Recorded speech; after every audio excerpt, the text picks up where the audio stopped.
Welcome back to another day of fantastic fights out here at Street Fighter League Japan 2023. We are almost to the halfway point. It's about time to start sending some of these teams home. Only 6 teams will remain when we hit the halfway point, by the way. But I'm getting a little ahead of myself. My name is Saishunkan. I'm doing Vicious. What can the people expect for this episode of League? Man, we're going to see a lot of turbulent gameplay because, you know, we have one of the teams that had made it into the Grand Finals, in fact, took the whole thing last season, that are currently in need of points. And they're going to be facing off against the first runner-up that we have in second place, Saishunkan Kumamoto versus Good 8 Squad. But it doesn't stop there, right? There's still going to be 4 other teams that are going to be gunning for those points. As you mentioned earlier, we have a 2-season system going on right now in Street Fighter League Japan. Pretty much season 6, right? In our first half of it, right, in our first stage, we were pretty much gunning to see who will make it past the first phase to make it into the second phase. The first stage pretty much has 9 teams battle it out round robin style, meaning all 9 teams will have a chance to accumulate as many points as possible to determine our top 6 teams that move on into the second stage. Now, that's where the home and away rules apply, right? That's what we had it from previous seasons before and to continue seasons on, but they're all trying to make it into the big contender spot into playoffs. Of course, if we happen to have our number 1 in our second phase, they automatically get bumped into grand finals. The rest of them, they got to duke it out in the playoffs, baby. But that's a story for another time. What we're focused on right now are the 6 teams that are going to be playing today. That's right. Once again, Saishunkan Kumamoto going up against the previous winners of Street Fighter League. I'm sorry, not even just Japan, but also the world champions. They're not only playing for the opportunity, once again, they're playing for the lion's share of this 8 million yen. That's 5 million for first, 2 million for second, and 1 million for third. And that could buy you a lot of this clear cream right here for your hair. Yeah, I was right there with you. You were the salesman and I'm like the backup, right? You know, I was already doing the whole modeling thing for you. You didn't have to stop, baby. You could have kept going. That was all you. You could have kept going. You were the perfect spokesperson for it. I was just going with I was going off of your lead, man. You know what I'm saying? We're almost there. We'll get it down pat. We'll get it down pat. But what's down pat right now is these teams like Good 8 Squad, as we mentioned before, worthy winners of not only Street Fighter League Japan, but also the World Championships. They may not even make it into that second part of the season. That is wild to see. And that's a big run back here for Saishunkan Kumamoto to get their return over seat, to get their revenge and prevent them from even coming through to that second part of the season or even getting a chance at that last dance. After that, we're going to be seeing Good 8 Squad, GyoGun versus DetonatioN FocusMe, then CYCLOPS Gaming, OSAKA versus Shinobism Gaming. All of these games matter for not only the people that are playing right now, but the people that aren't even playing on the sidelines, wishing for their demise. No doubt, man. When you're looking at the score, the current spread of things, right? Saishunkan Kumamoto, we talked about it at 140 points. Good 8 Squad at the cusp of that borderline, not making it in. They have 105 points, right? They are 5 over the next team, which is Hiroshima Team Ikuza, who have been doing a phenomenal job of getting some of those points towards the latter half of these last couple of weeks, actually. Taking a look at their current victories, they've been on a very big momentum, big swing upwards, and it's going to be very difficult to tell. Now, they're not going to be playing this week. However, one of the teams that really needs to make the most out of it, man, DetonatioN FocusMe. Talking about that second set of matches, they're going up against GyoGun. GyoGun's pretty much right in the middle with the School of Fish. They're doing just fine. The other heavy hitters of the squad, CYCLOPS Athlete Gaming OSAKA, man, they're going up against Shinobism, both very much so in the fine spot. But let's focus on the teams coming up right now. Saishunkan Kumamoto, the sun has been shining on them for very good reason. They have the sunlit rising star through Sasamo with the ever-impressive DJ that we've been seeing week after week. The man with the undefeated record. Every time he does this, I'm like, you're out of time, buddy. It's the Prodigy. It's Taguchi with that guile. Followed by not the Wind Devil, but the Prodigy in the underworld. The Little Devil himself, Shuto, with that Marisa. And of course, the king of everything that is Brute, that is Nemo, coming in with that JP. And I really love the nicknames that they give a lot of these players in Japan. It's actually quite funny. Because it kind of matches, I feel like it does match their personality after being able to watch the way they play on streams as well. It's very true. Again, this team is going up against Good 8 Squad, the previous champions. Up here is the battle consultant, the coach himself, Tachikawa, on that modern man loop. Right after is going to be the Cosmic Buster, busting through the defenses and anti-airing perfectly. It is Pugera on the DJ. After that is going to be the Evo champion himself. Online and offline, he still stays fine. The Singularity, Kawano. Last but not least, it's the honest hero, but not so honest with that, Rashid. What I've been seeing, it's GotchaKun back in business with that turbulence. We'll see if they can create up a storm to take down the sun that is shining on Saishunkan Kumamoto. Yeah, we've talked about this a couple of times over, like what happens when players like GotchaKun finally start to get acclimated to the character that they previously mained, right? I think that's been one of the bigger highlights of, I think, pretty much Street Fighter 6, the current, you know, kind of stipulations, if you will, with some of the characters. But Saishunkan Kumamoto also pretty much finding the groove of their own, sending in Shuto, modern Marisa, and you can see the big smile on GotchaKun's face. I don't know if that's a good thing or a bad thing, but it has to be something along the lines of, oh, I think we called the order correctly, but that could pretty much be a coin toss with whatever they were thinking, whatever they were strategizing. But this is what I wanted to see. I think Rashid does a pretty decent job against Marisa, but that's just me watching CFNs. That's my own personal opinion. I think there's a lot that he can do to kind of pressure her and go into like strike throw mix-ups, which I feel like Marisa is pretty weak against, specifically against throws. So we'll see if Shuto has what it takes to kind of take down GotchaKun's. I guess new and improved is not the right thing to say, because I feel like he's improving every day. As he needs to, right? I mean, this is League and you don't have so much time to shine, just in general. But like, I feel like when I watch this character, I believe in this character even more. I watched Big Bird yesterday for like 4 hours, playing Rashid, discussing stuff with him. I've watched GotchaKun, I've watched John Takuchi, all of them, of all this character. I'm a believer. The fact that this character is win conditions to get the knockdown and run that mix doesn't do a lot of damage, but it's so continuous off of damn near any hit in the eagle spike and the corner carry where it gets real nasty, where Marisa doesn't want to be. I agree with you. I think that Rashid can do pretty well. And also, either the armor that she wants to utilize, maybe upon wake up or stance, you know, utilizing the charge up fireballs and things like that. And as the game develops, as his character develops, I think he's going to get even more dangerous. We've already seen what he can do in the hands of the likes of Big Bird. And Big Bird himself says he wants to play this character. But there's something special about Shuto that I want to mention that I saw on Street Fighter, the FGC Translated YouTube video recently. He is looking to play JP. He has spent quite a bit of time in JP and will be utilizing that character in the second stage if they make it. And honestly, they're on track to make it. So it's, you know, unless things go real bad for them. But, you know, it's great that he has that matchup knowledge just in general, that he's looking at other characters. But when it comes to modern, he is definitely on point, or even classic if need be. We'll see how this matchup plays out. I'm curious to see how modern plays out against the likes of Rashid. I've seen classic, you know, classic Marisa. What about like modern? How's modern gonna shift things in the meta against this character? Yeah, one of the biggest things that we talk about in regards to Marisa, right? She loses access to her safe jump. She loses access to, or at least one of the routes for her safe jump. She loses access to Quadriga, which is a pretty great gap closer, but I mean it's at the cost of what? I don't think it's going to be anything too detrimental to what Shuto wants to do. I think overall, like having the reactions into like one button special that leads into massive damage, corner carry no matter where you're at.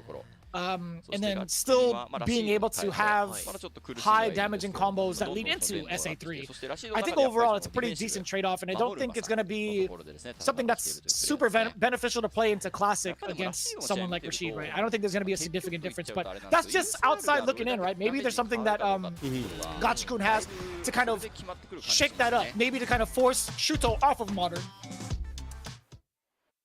It's happened. It has happened. Let's see what even happens out here. It's even necessary. Shuto versus GotchaKun. First game. Shuto said he's been playing well this season. You know, I'm sorry, GotchaKun had said that Shuto's been playing well this season. He's not been doing so well. He's got a brand new character, so it makes sense. He's doing well right now with this knockdown. Better pressure with that drive rush too as well. Yeah, Big Bird had mentioned it earlier. This is definitely a knowledge check character, and that's not the way to go, right? There is a way to kind of interrupt the Arabian Cyclone beforehand, but Drive Impact is not the way to do it. And all things considered, Oh, that is an immediate medium. That was actually really, really great for the punish counter. All things considered, I think Shuto can kind of throw like a jab in between or a light. Check and challenge. Stance up, but it don't matter. There's that strike though you were talking about, and that's the end. That corner situation, not where you want to be as Marisa. Not a lot of reversals. And wow, crouch fierce, denying the Superman punch.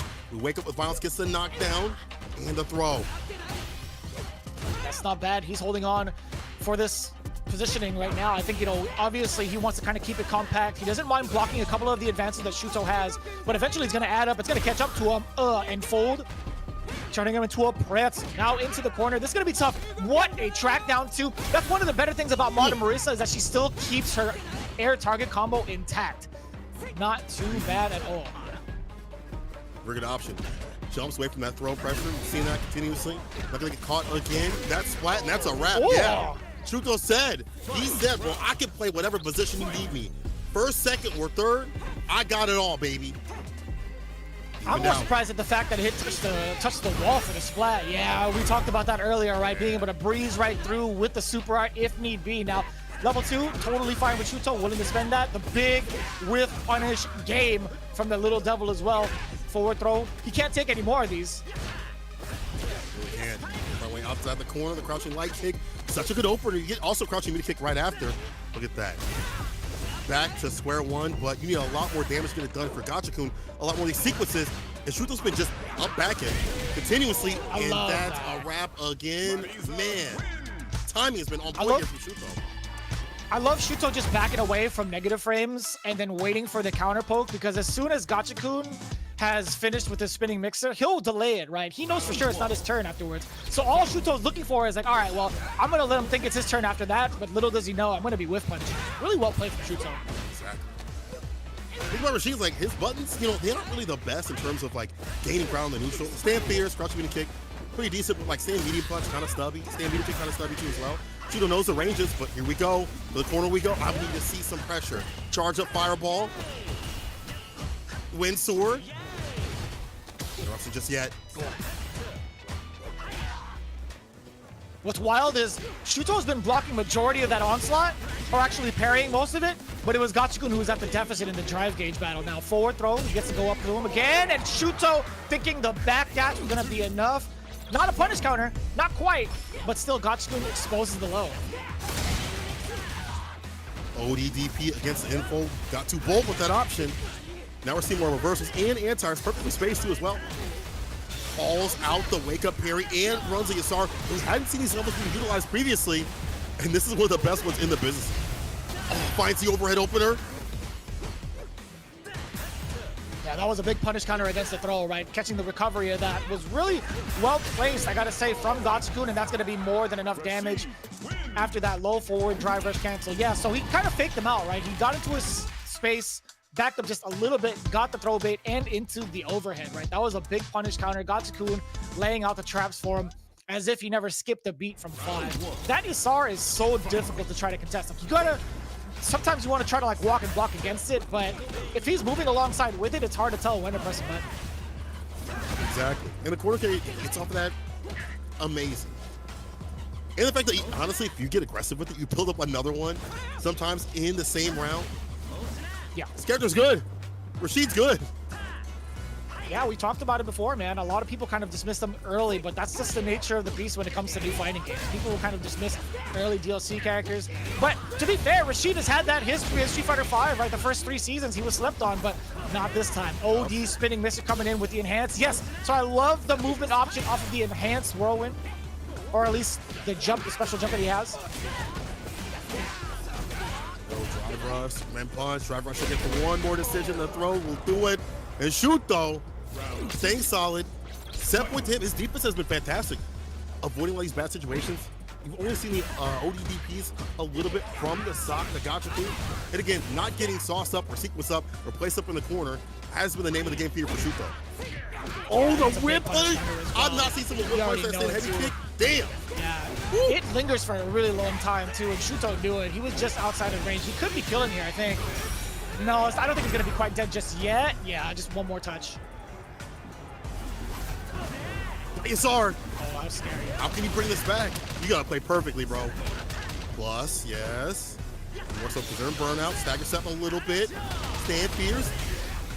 Overhead, yes, sir. Finds the opener. But again, you need so much in terms of making this return over C. Damage up for this character, not so good. It's the sequencing, though. He's in burnout. It's one hit. Oh, that's going to be huge. Not much you could do in burnout. I forget. When we saw the punish counter, I thought it would be a little bit bigger than that. GyoGun thinking the same thing. 2-1 in favor of Shuto. Not bad at all. Also, kind of taking like the back foot in regards to like the dance off. I think overall his counterplay strategies played pretty well against GyoGun. And you mentioned it earlier too. Rashid takes a lot, right? He takes a lot to bring in the damage. His mixes are great, but it feels like Death by 1,000 cuts outside of having a Super R3 most of the time. Like you set up for Isar. A lot of the Rashid players have been setting up for Isar in the meta, but it doesn't lead to like as much damage. It'll do like one big chunk of damage and then that's it, right? Right. Not leaning into too much, you know. And go back to like discussion with Big Bird. He said it felt like GyoGun to get like good neutral, but like his setups weren't all the way there. And I feel like you need to have setups with this character even more so. The neutral, not so strong. It's kind of a neutral skipping character. And when there's no damage behind it, like how do you make that return over? How do you make that comeback? It was so difficult for GyoGun. He spent all that bar and got 1/4 of the health of Marisa. Like that didn't really do too much. So and going to the stats right here. Not really much from my side. I want to highlight, except for like the drive impacts were definitely coming through from the side of Shoot though. I want to go back to the fact that he whip punished that stand heavy kick, which has been a problem button for a lot of people. I've seen a lot of people say, swing that button out. You're not going to get punished. But Shoot don't know what to do. There is recovery on that, but finding an answer is very important against that button. It's a big staple of that character's neutral. I'm glad that Shoot had that on lock, that stand fierce to make him drop. That's good stuff from Shoot though. Good defense and good matchup knowledge. It's kind of wild. I actually rarely see that button utilized in a lot of different gameplay sessions that I've been watching. I think either the Birds, actually Big Bird, I don't really get to see that button utilized as a big initiator. I think it has such a very long lingering hurt box, despite the animation. Even if his body's kind of like retracted, his hurt box still remains there. So I haven't really seen that utilized as like a big swing button, right? If anything, I've seen like standing heavy punch used a lot more, but even it's very seldom because in this game, heavy buttons, people start to see it out now in master level. They see a heavy button, they wish they would throw that out more often just so they can get the big whiff punishment. That's just how it goes, man. But yeah, GyoGun with Rashid, standing roundhouse, I haven't seen that as a really active button. I have seen it as an active button for characters like DJ, though. That thing has massive range. I wouldn't be surprised if that had a little bit more or significantly more range than Rashid's, but going into this matchup, Sasamo versus Kawano, DJ versus Luke. This is going to be, I think, a pretty tough one, I think, for DJ overall, right? We talked about the big jumping heavy punch. This is one of the big contenders that I like to talk about in this matchup. One of the big game breakers or matchup breakers for this one specifically, coming from Luke, is jumping heavy punch. Why? It's because DJ, if he's not maintaining his charge, he will get jumped in on all day. And I started to put that in the lab more. DJ is so difficult to kind of play defense with because he's burdened with so many options and it's all very spacing specific, right? Even back roundhouse can get cleaned out by the jumping fierce if timed correctly. And I got to lab that out after watching how many times it's been overrun. And I'm just kind of curious to see how the meta develops even further when DJ is trying to anti-air or play against more Lukes. You know, like you see those initiators like the medium kicks like Sobat and things like that. We saw it like from last week, like from Dogra.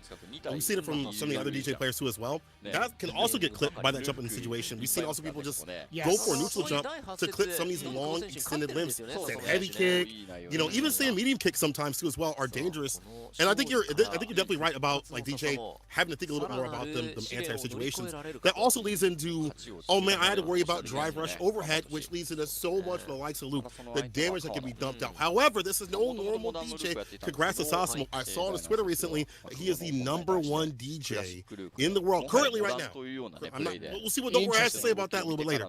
But I saw on his Twitter he was congratulating himself. So we'll see. I mean, I feel like he's definitely got a hold of his DJ. Like last week, we saw that he was kind of in a rut because of how he lost the Ori tournament against that 11-year-old wonder child. And it was like, I gotta, I'm at my precipice right now. I could either fall off or I rise, you know? And he did so last week. He definitely was able to stay solid. Let's see if we can keep that same energy against Kawano, who hasn't been too good lately. He's got 1 win and 1 loss so far. It's been about 50-50. Yeah, not bad. Not bad, all things considered. I expect Kawano to kind of step up a little bit more. Or I guess not in terms of gameplay. I mean, like, being able to actually play, right? He hasn't really been in the cut as much, right? I think in comparison to the rest of the squad.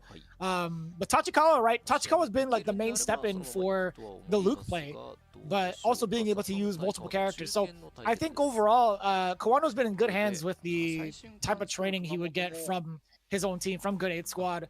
But overall, his accolades really need no like further explanation, right? He's one of the best in the new generation.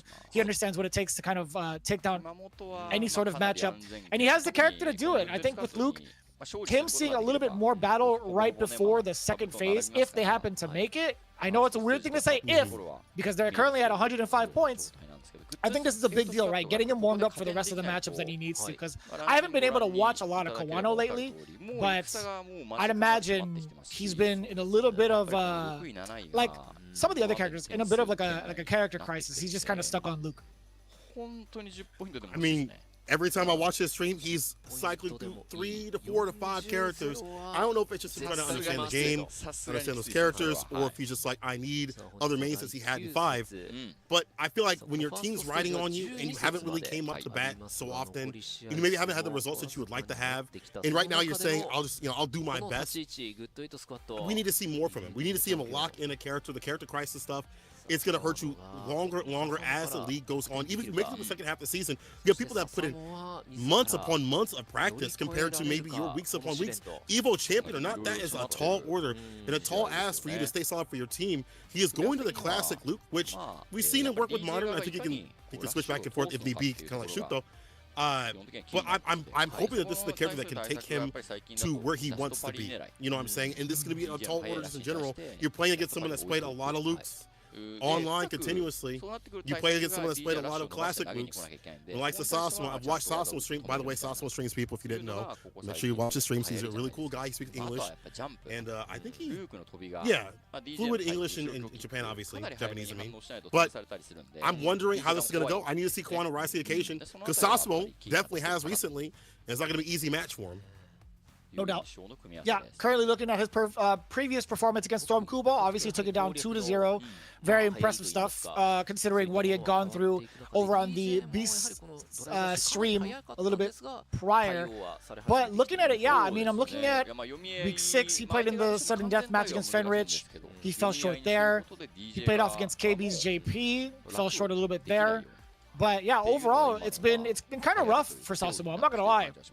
I'm going to look at his actual record here. Sasamo, where can I find that Sasamo? So he's looking at 1-3 currently, right? That's not too bad, all things considered, with their current placement. The rest of the team still carrying points. There's still plenty of room for error to get himself prepared for phase number 2.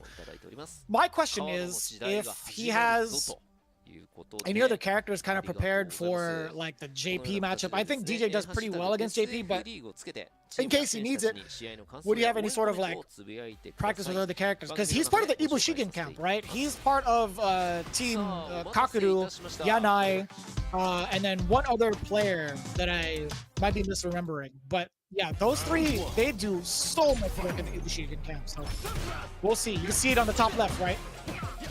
Right on that tag. Representing 2 teams out here. Oh, I like that reaction here from Kawano. Gets the counter, cross-cut DP, can't leave for free. Pay with your health. Kawano off to a fantastic start, challenging and checking this drive rush. Really good sign for him. Double neutral jump. We all get got by it. Missed an opportunity. That's so smart for Kawano too. Immediately reacting to the drive rush. Now, there was a little bit of a drop, a couple of drops there from Kawano, but either way, him being able to pick it up is great, right? We talked about this as a reflection towards Tokido. It may not have been like the most optimal in certain situations, and there might have been like a couple of drops on like perfect parries or whatever, but him being able to pick it up and still deal the damage that he's doing is totally fine. Yep, we get to confirm off of that. No! A little bit of a drop again from Kawano off of the target combo, but it's fine. Strike throw, goes for the throw. After that, Sobot. Oh, went for the parry. See, again, those anti-airs we were talking about didn't have the charge for the DP. Wasn't ready, but still has him in the corner. Now it's time to work. How do you open up the wall as Kawano? You just do the air right there. Drops the knees on him. Oh, that was beautiful. There we go. The space created from back medium kick makes it so deceptive, right? You're thinking maybe the strike throw is gonna happen, but it's just a matter of like, you're a little bit doubtful if the throw is gonna happen because of how far it pushes DJ back, and I love that space created from Sasumo. That was really, really well done. Oh, I also love that punish counter. Was able to get the follow-up, but I like that. Looking up some of these buttons. Has a level 3 Kawano's in burnout. Again, anti-air, what to do? You don't have that charge. No, did not find the confirm. Oh, neither did he was too eager. Crouching medium punch too far out. Yeah, that was a little bit too eager to get the punish. That setting, heavy punch needed to be a little bit closer in. He had plenty of time to walk up and get the punish though, as DJ. That's not bad if you're Kumamoto, right? Oh yeah. Take the massage parlor, don't want to be there. Not on King Street, man. I don't trust the massage parlor on King Street in the middle of the night, brother. I really don't. Oh, that's a big whip punish. Could he have spent a little bit more? If he had spent a little bit more, that's totally fine. Kawano still gets the bait against Sasumo, backing on up, getting the shimmy. The Fierce coming in like a U-Haul truck. This guy is packing and moving. This guy, Kawano, taking the first game. That's so good for the side. Sasumo. But I mean, I do like these fates every so often, and that shows the mastery of the character. But again, something about Kawano, we saw this in 5, where he's not like so optimal, but he just knows how to read people and stop what they want to do. We saw him stop and stop dashes in 5, which are kind of hard to do. And then now drive rush in 6, and then also having the right reads. Maybe not always being optimal. He could have probably killed there with a maybe charge medium knuckle off the backboard or something like that. Maybe swing a little bit more bar differently, but still enough to do the job, even when there are mistakes happening. But you don't rely upon that. I feel like you don't want to rely upon that sort of game plan and like game style overall as the game gets more developed. And maybe Sasumo starts to acclimate and be like, okay, this dude's dropping this and that. I need to maybe pull back and look at my space. And that stand fierce, as you pointed out, did not reach. He had more enough time to walk up for that crouching medium punch. Maybe could have went in just the super right there. I don't know, man. If you don't feel like the spacing's right, just like run the super, just get the damage off and get that lead. We talked about how having that lead is a-okay if you have the drive bar to back yourself up too as well. We'll see what happens here for Sasumo. He had drive gauge, I'm pretty sure, right? He could have done a very hefty punish. He could have drive rushed forward, then he could have thrown out the fierce if he wanted to, into back heavy kick, into whatever heck you wanted, man. You had so much time for yourself to get in so many extra hits, but hopefully the stage change might be something to wake him up. Saishunkan Soul Kumamoto still. They have 10 points from the previous game. Shudo taking the W. It's up to Sasumo to continue the streak. Oh, the uppercut from Kawano, not afraid. Put that up on the stats. The stoppage on the drive rush, too. That was so snappy, too. No entry. Continuously from the side of Kawano. Uh-oh, got a little bit too comfortable with those fireballs. This time Sasumo goes for the low, but Kawano backing off, walking and blocking down back for the down back, not trying to get opened up. Backs away from that Sobot play. Again, looking for those neutral jumps. Neutral jump, heavy kick, war fierce. Oh, the juggle. And I love the jump out. See, that's also one of the big things that DJ can't really do. I feel like it's hard for him to get like a solid option select that's worthy of damage going off of like jump out. I know he could do like charge down and maybe get like a jackknife maximum and kind of treat it like, you know, the Dragon Punch OS against like a throw escape option, but it's like you have to be charging for it. Yeah, we saw him go for light punch, and doesn't seem like it always reaches in a lot of sequences. That light punch will off the drive rush finds a conversion, and the throw two as well. Anti-air with the just cool, finally finds an option. Ooh, look at the damage. No! But he dropped the rest of it. That's unfortunate for Sasumo. He could have had the big continuation into an Oki situation, but no, he drops it and allows Kawano to get this momentum. Now, this is a big dump out of level 3, but more importantly, that drive gauge is going to get harassed. Breaks the neck, and that's that. Well calculated from Kawano to know that was going to kill. And that is a game for Kawano. You see the elation on his face. Finally another W, and finally, it feels like Kawano, the Evo champion, the two-time Evo champion, online and offline, is back in business. That's what I want to see from Kawano. Man, On the offhand, I will say I'll chalk it up to Sasamo not being able to finish what was on his plate 2 times over, right, in 2 critical rounds. The first round, he dropped a level 3. That could have been a huge game changer. It could have killed Luke, possibly. Then in round number 2, dropping the rest of that beautifully spaced anti-air too. The OD just cool is so hard to catch people. And it doesn't have the best hitbox on it too, so you can't get some, I don't know, like some really funky interactions, some possible trades, or sometimes outright beat by jump fears. So Sasamo, he had the big opportunity, but dropped it towards the end. Like, that's not the type of gameplay that he shows off during his streams, right? He's been very optimal in finishing a lot of these combos, but man, something about it, when Sasamo gets put on the spot, sometimes, man, you do happen to choke, but that's just how it goes. You find a character like Luke that'll delete your health for any of these mistakes or these interactions.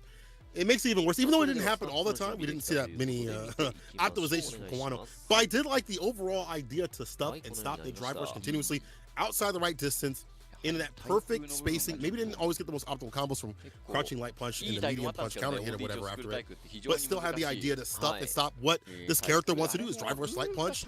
Didn't happen continuously. You see right there the anti-airs, only 50% on the side of Sasamo.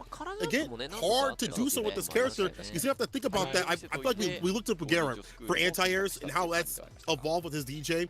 He uses more of that movement. He stands outside that distance. We saw Sasamo being planted quite a bit. I saw parry come through from like holding parry to deal with jump-ins. You can't do that so often, because we did see a jump-in throw from the side of Kumamoto. So you got to be careful with that. Yeah, then we saw the tech throws and how important it is for DJ to get that strike throw mix-up going, because it can lead to a lot of damage if he catches you pressing the button. So a lot of players in the meta, when they see DJ and you're stuck in the corner, most of them kind of opt not to go for any sort of like buttons, and that's exactly what Kawano had put on his notes, right? That's why he took down 1 out of 7 successful tech throws, and that's totally fine for him. And I knew Higuchi was going to be the anchor. Obviously, he's been doing a fantastic job, Mr. Undefeated thus far, right in the same rank as Tokido, but I did not expect back-to-back Lukes coming in. Tachikawa with Modern Main. Very wild to see this. I'm curious of why also it's Luke, because whenever I watched Tachikawa recently, and what he's talked about was the Kimberly. Like, I feel like he's talked a lot about like theorycrafting the character and things like that.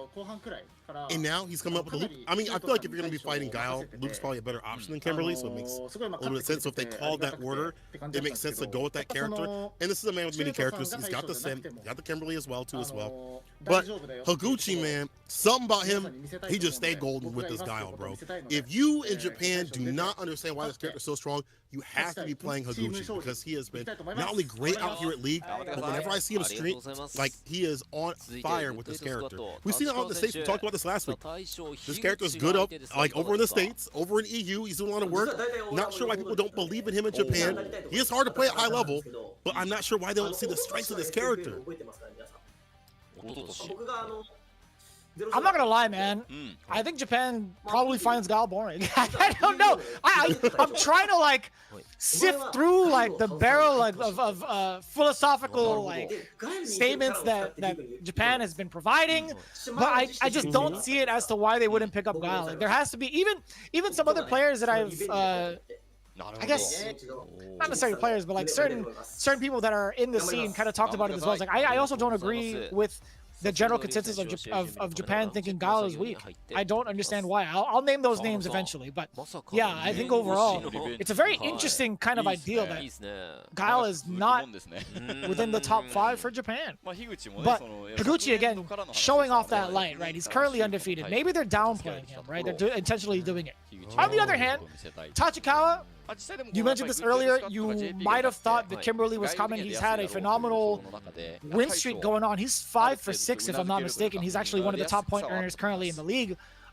He's also exercised a Dawsim not too long ago, so I'm very curious to see if maybe he's just kind of going through the wheel of options that he's had to keep himself sharp. He's easily, I think, one of the best players in the league right now, right? He has one of the hottest records.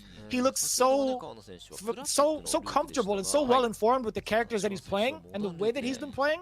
And there's no doubt that he pretty much earned the title of Battle Consult. his modern Luke has done so much damage in the league that it's hard to say otherwise. It's not even like about him playing modern. I know people look at that and they're like, oh, he's got easy reactions and stuff like that. It's not about that, bro. His footies, his fundamentals, his understanding of the game, and how just like put you on the back foot and keep that lead with this character. Showcases even with the things that you lack and slack with this character. Like they take away the medium kick, they take away the stand light kick. I think those are fantastic tools for Luke. He is able to play around that. That, to me, shows mastery of Street Fighter. It's not even about the controller scheme. I'm sure if he wanted to, he could play Classic and still make the magic happen. He is high up in this league for a reason, right? And I think also having these other characters, if they're up to par, could be problematic for Higuchi. You know, Sim's kind of a weird matchup for Guile. It's always been like that. Especially in 5, it's like a weird 5-5. And even in 6, it feels like a weird 5-5 too as well, where players are just like, I just, on both sides, like, I don't want to play this. Sometimes Sim has a better option or better opportunity to keep that lead than Guile does. But back to Guile though, man, this character, he's good. Higuchi will show you why. This is the anchor match. Higuchi, Tachikawa. Let's get it. I'm very excited to see this. I want to kind of see what it is about Tachikawa that has found him so much success these last couple of weeks, man. I want to see his understanding of the Guile matchup as well. This is critical, right? You're going to be facing off against a lot of these characters. At least in other regions, you're going to see a lot of Guiles, a lot of Lukes. This is the perfect time to brush up. Here we go. Taking the very disciplined approach of pairing a lot of the Sonic Booms, right? I think he's willing to play that kind of style. He understands, right? He needs to play that style and not be overwhelmed. However, that drive gauge, if he's not perfect parrying these booms, he might be at the deficit. Yeah, he has to get this perfect set. The DP, I mean, this is Tachikawa's revenge. He said last time, I lost a Guile. This time, I'm in. Drive rush, gets the throw, MMA and play, knocks him down. Impact, but we react. Young man reactions. Uchi has a chance at life. Flash kick, no side switch. Haven't seen like the pork top with the knees. Oh, the level 1. Oh my god. Not enough to kill. Yeah, that was modern again. Oh, it was just too fast for him. Doesn't block the overhead. Give me a lot of damage. Are you gonna install? Yes, sir. Set it up after the boom. I don't think he can eat any of these. Yeah, and Tachikawa knew it. He tried to time the jump in according to whatever Higuchi was gonna throw out, but the problem with Solid Puncher is he's got so many booms to back it up. Buffet of booms, bro. A lot of plates. Lots to eat through. Higuchi get to walk to the corner. Perfectly spaced anti. That's the thing about Guile, man. You gotta have these good antis. Crouch fierce, ME kick, flash kick. You gotta space them out right, though. Good interruption there from Higuchi as well. I think Tachikawa just slightly missed it and tried to go for a perfect flash knuckle, or at least any sort of flash knuckle to kind of steal his turn back. I love the cross cut, or I guess the modern cut now.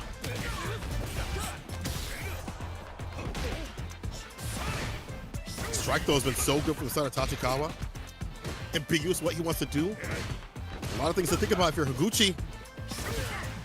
Let's think about handling, hitting with the sand, heavy kick. Oh, but close hit, one more decision. Pick up, level 1. No, I'm sorry, level 2. Level 2. Beast mode, baby. It's enough. I can see Tachikawa kind of shaking his head in the player cam, right? I don't think that was the decision he wanted to go for, but as soon as he saw the hit, he was thinking to himself, I have to optimize it because if I give Higuchi another chance at life, he'll definitely take it away from me. So I think overall spending and dumping that meter is fine if you're Tachikawa. This jump in is critical. How does he understand Higuchi's movement so well? Like, there's something about the way that Tachikawa is moving and shaking down Higuchi to force some of these big errors. Oh. Nice cross cut, flash kick. Up in the corner, gotta be careful. That Drake thing, that's, I guess maybe something you can throw out a little bit more because stand light kick isn't an option. Beautiful reaction against the charge knuckle. Drive rush in for the low. There you go. It's gonna be level 3 immediately. Doesn't even need it. The flash kick was enough to do it. Damn. Sure was. Higuchi calculated, man. He didn't even need it. He's all, you know, I'll save it for the next round. But Higuchi, you already got the first game. I said I'll save it for the next round. Higuchi's keeping it composed against Tachikawa. And again, yeah, I think one of the bigger strengths, like with Guile too, even if the opponent gets let out of the corner, that perfect flash kick is everything too. Like, you just gotta wait, it'll autocorrect, totally fine, right? No big inputs needed, just all timing. Higuchi, a couple of times over, he got some of his movement options read, some of his lunging normals get punish countered, but there's just too much firepower behind those hands, those giant fisticuffs, right? So Higuchi making great work of also playing back with the slow and steady pace. I do like this rebuttal coming in from Higuchi. You know what's wild is I see a lot of like the driver's crouching mini kick into the overhead, the Drake thing, command normal, what have you. Hella minus as it is an overhead if you know you try to land it right after. But he's been going for that continuously, and I wonder if it's because it's like you don't have a stand light kick to challenge it or try to like have as a rebuttal. You stand light punch, but like maybe he's more comfortable like running these options because of the options that are lacked in modern, and that may be like showcasing, hey, I know this matchup, bro. I've studied the modern man matchup, which many of you need to do. Either way, I do like Tachikawa somewhat sniffing out the upside down kicks. Those are drive impactable and jumpable. If we can do more of that, we might be seeing a more even match. That's hard though. If you see a drive rush crouch with medium kick, that sets you up for a lot of problems, right? Although it's not cancelable into anything, it's still coming from a drive rush, right? That's the biggest thing. I think he'll still be able to make most, I mean, maybe block, recover in time. And yeah, and speaking of, look, even after he blocked the overhead, because it's drive rush, it's not going to be your turn immediately after. You saw the big counter hit against Tachikawa, but it's going to be huge. The back heavy punch, allowing the pursuit right after with the barrage of crouching light punches. But now, yeah, he was waiting for that Sobot kick since what, game 1? Game time. You got this back. You don't. It's over. Again, the light punch starter. And again, Tachikawa in these distances to look for like whip punish we saw against the Sobot. Just hovering around that area, whether it be drive rush or just being able to walk forward with a crouching medium punch as the starter.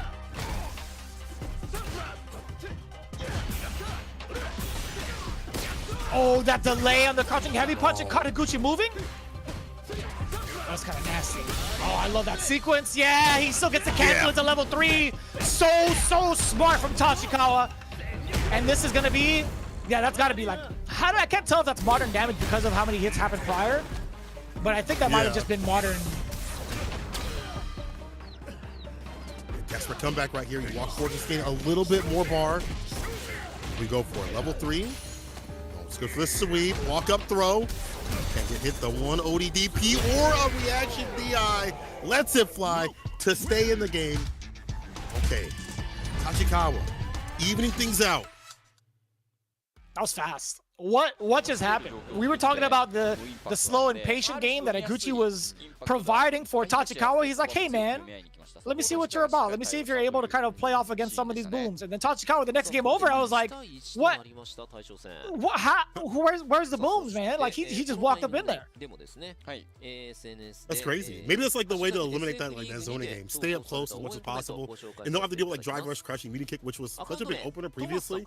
But in that range where you could like gold them and throwing out a button. We saw that Sobot get clipped continuously. We saw the crouching medium punch also work out a lot for Tachikawa in his reactions to as well. Yeah, maybe that is part and parcel of modern, but to be able to clip a DI right back with a super, such a smart option. Tachikawa getting those leads and keeping it from Higuchi getting it back.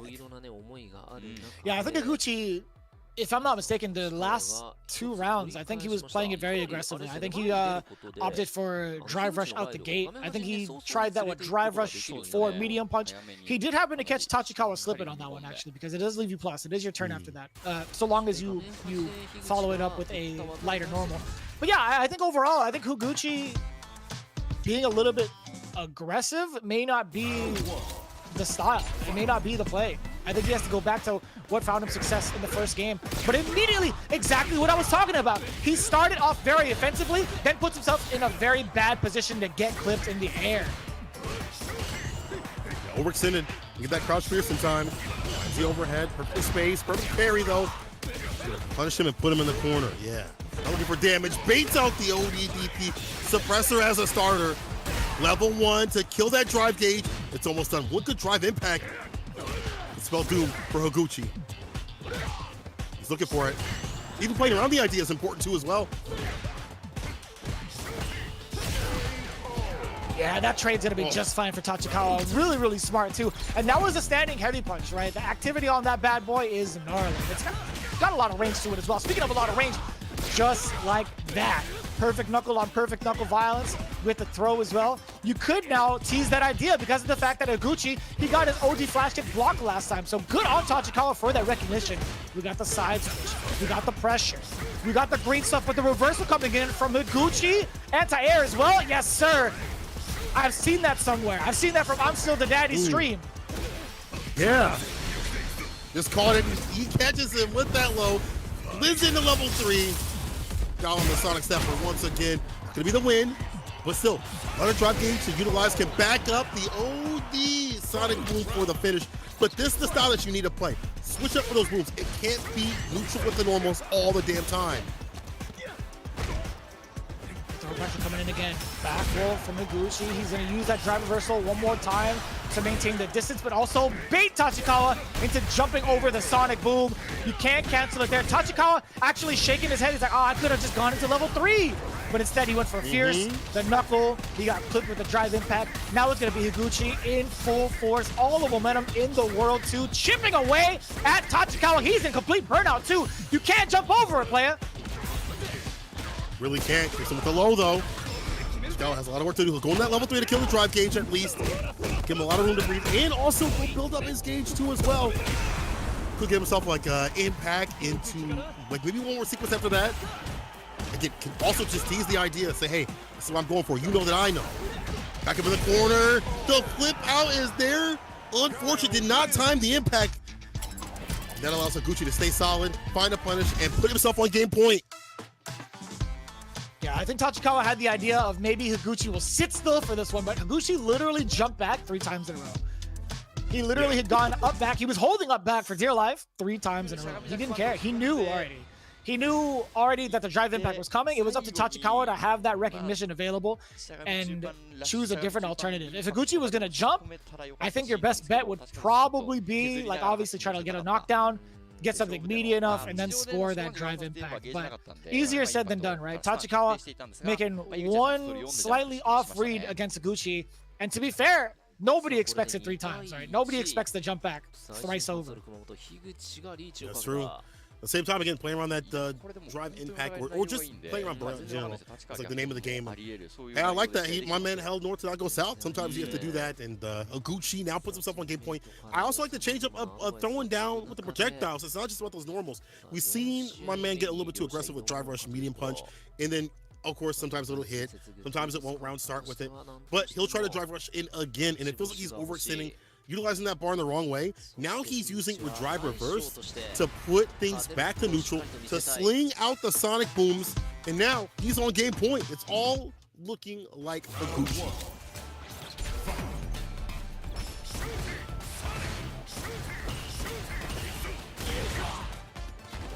Yeah, I love that too. That OD uppercut, getting rid of the options after a canceled drive rush normal. We'll definitely take that. And it's been a very aggressive start yet again from Higuchi. Look at how drained his drive gauge is already. Tachikawa, he's going to take the lead of this dance now. Jumping right over the Sonic Boom. Clean cut. The precision is there, but not the drive impact. Tachikawa paying for his crimes to get back thrown. Higuchi, now he gets to be full. Oh my god, that linked! Meaty booms. Nice and burnout. Bad situation right here. Burnout against Kyle. One of those Barons.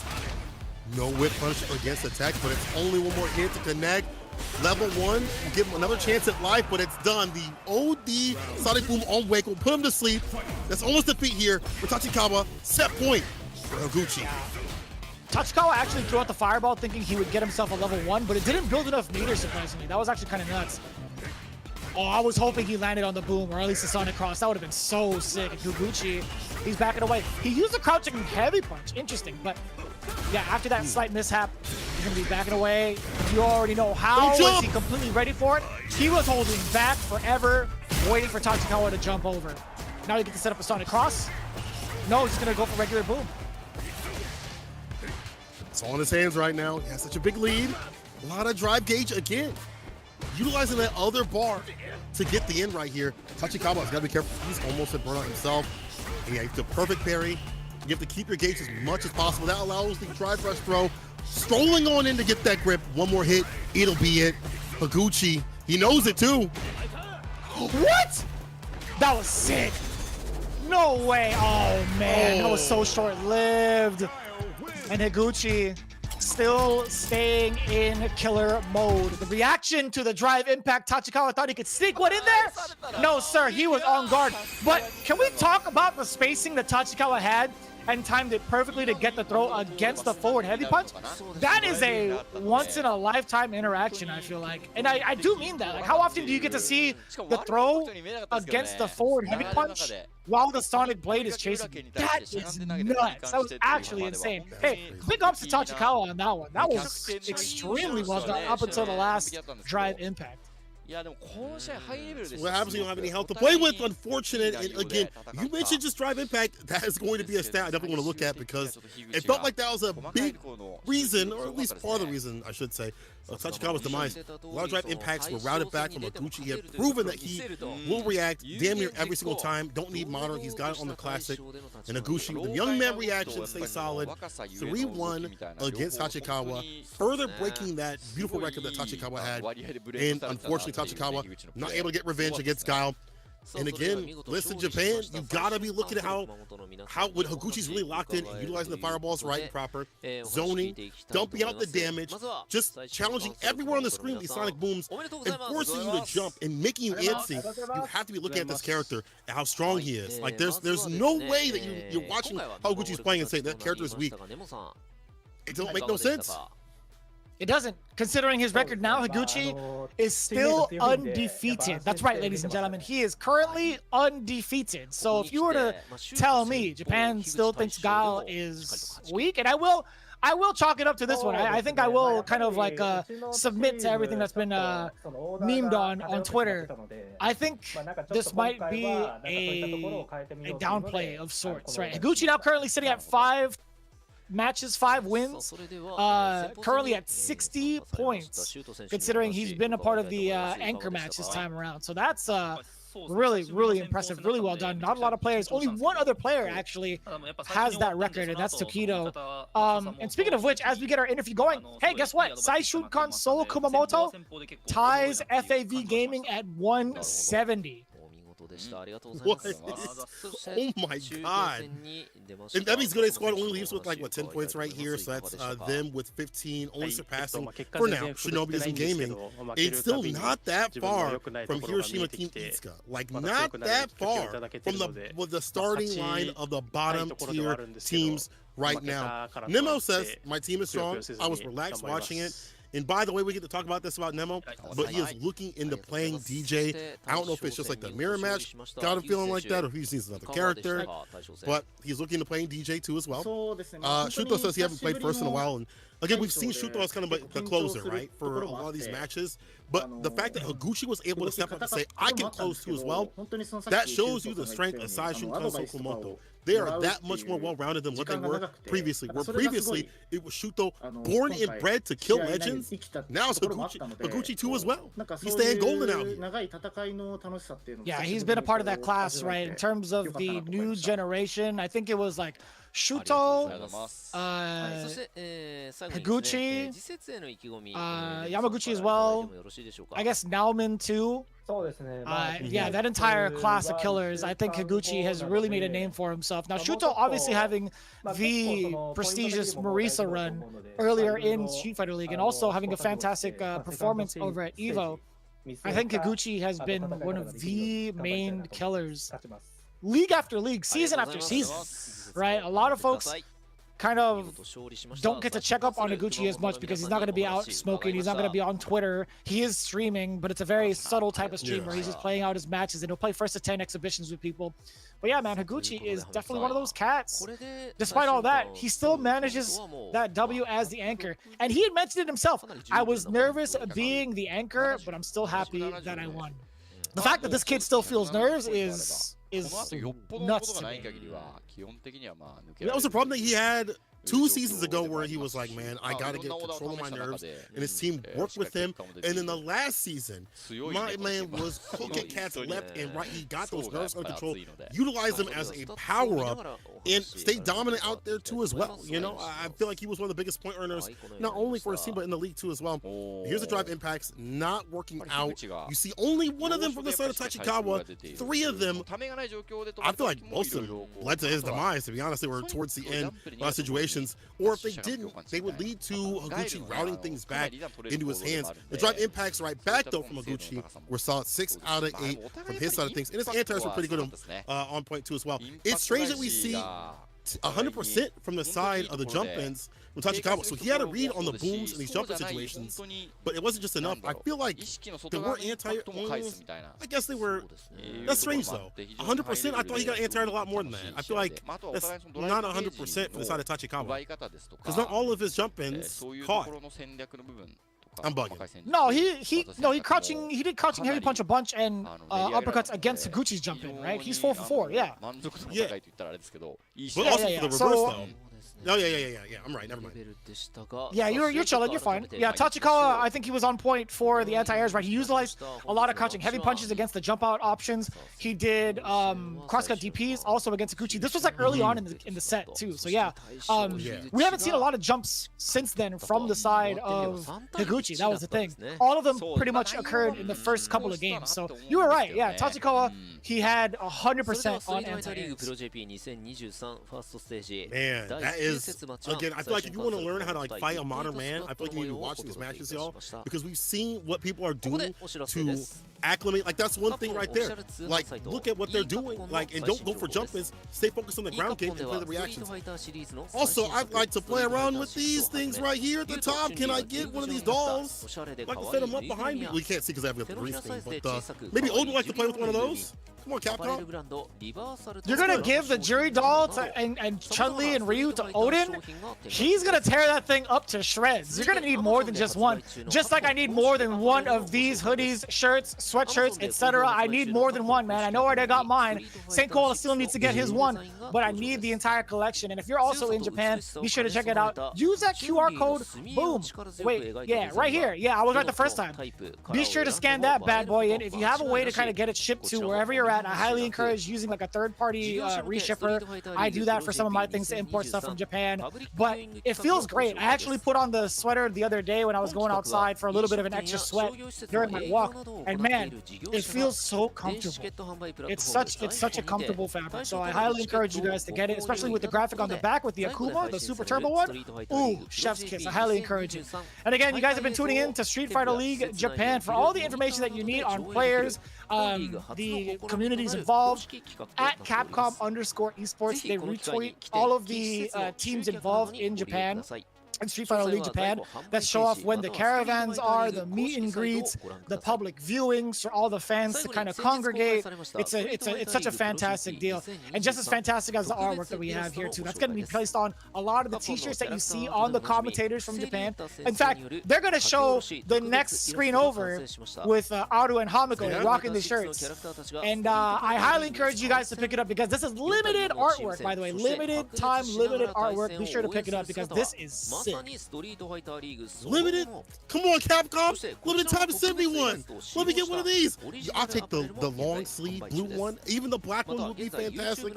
I would love to have that too as well. You know, also speaking of artwork, I saw some people make some artwork of like the different teams. There's been a lot of support for all of these teams all around. And the Good 8 squad had some like JoJo type artwork that was fantastic. So I saw that. A lot of support. Bro, it was tight, man. There's like a lot of support, you know, from people like in Japan, but also overseas. I know people are tuning in all around the world to watch this action, and we're not even done yet. We still have GyoGun going up against DetonatioN FocusMe coming up after the break real soon. Grab your snacks, grab some drinks, grab some water, because this action is going to get super hot. DetonatioN FocusMe is the bottom tier team right now. They need as many points as possible. They need 40 ballers. They need the other team to lose and gain nothing before they can move on to get that second half. Remember, we're almost there. We're going to start cutting teams off. And it's time to cut this off. People, when we return from this break, more Street Fighter League coming your way. ストリートファイターリーグの運営に関わりのない第三者による本大会の模様や本大会の対戦リプレイ映像のアップロードはお控えください。この後は試合準備のため休憩に入らせていただきます。20時8分からは第9節マッチ2魚群対デトネーションフォーカスミーの模様をお届けしてまいります。それでは一旦失礼いたします。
お仕事お仕事。吸入されたコリアミルチンの中枢神経系でのガンマアミノ酪酸受容体をブロック。痙攣性筋収縮が発生。完璧に作用したわ。戦争どうしましょうかね。息の矢止めちゃいますかね。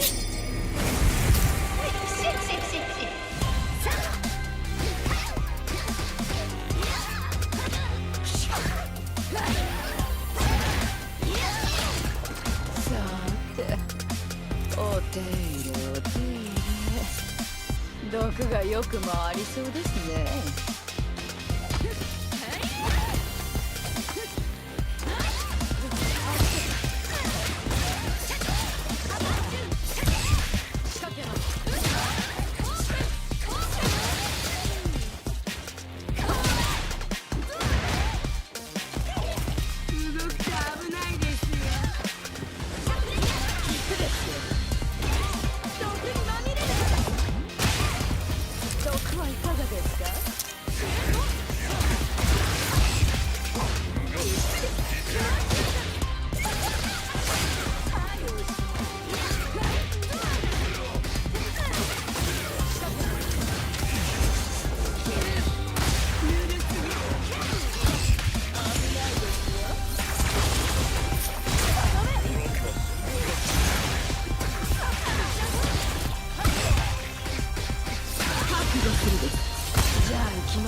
最後に仕上げ。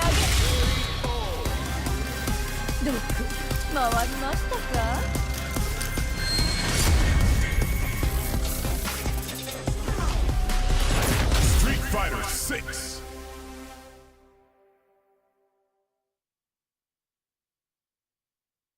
駒投げって言ったら不動産じゃないですか。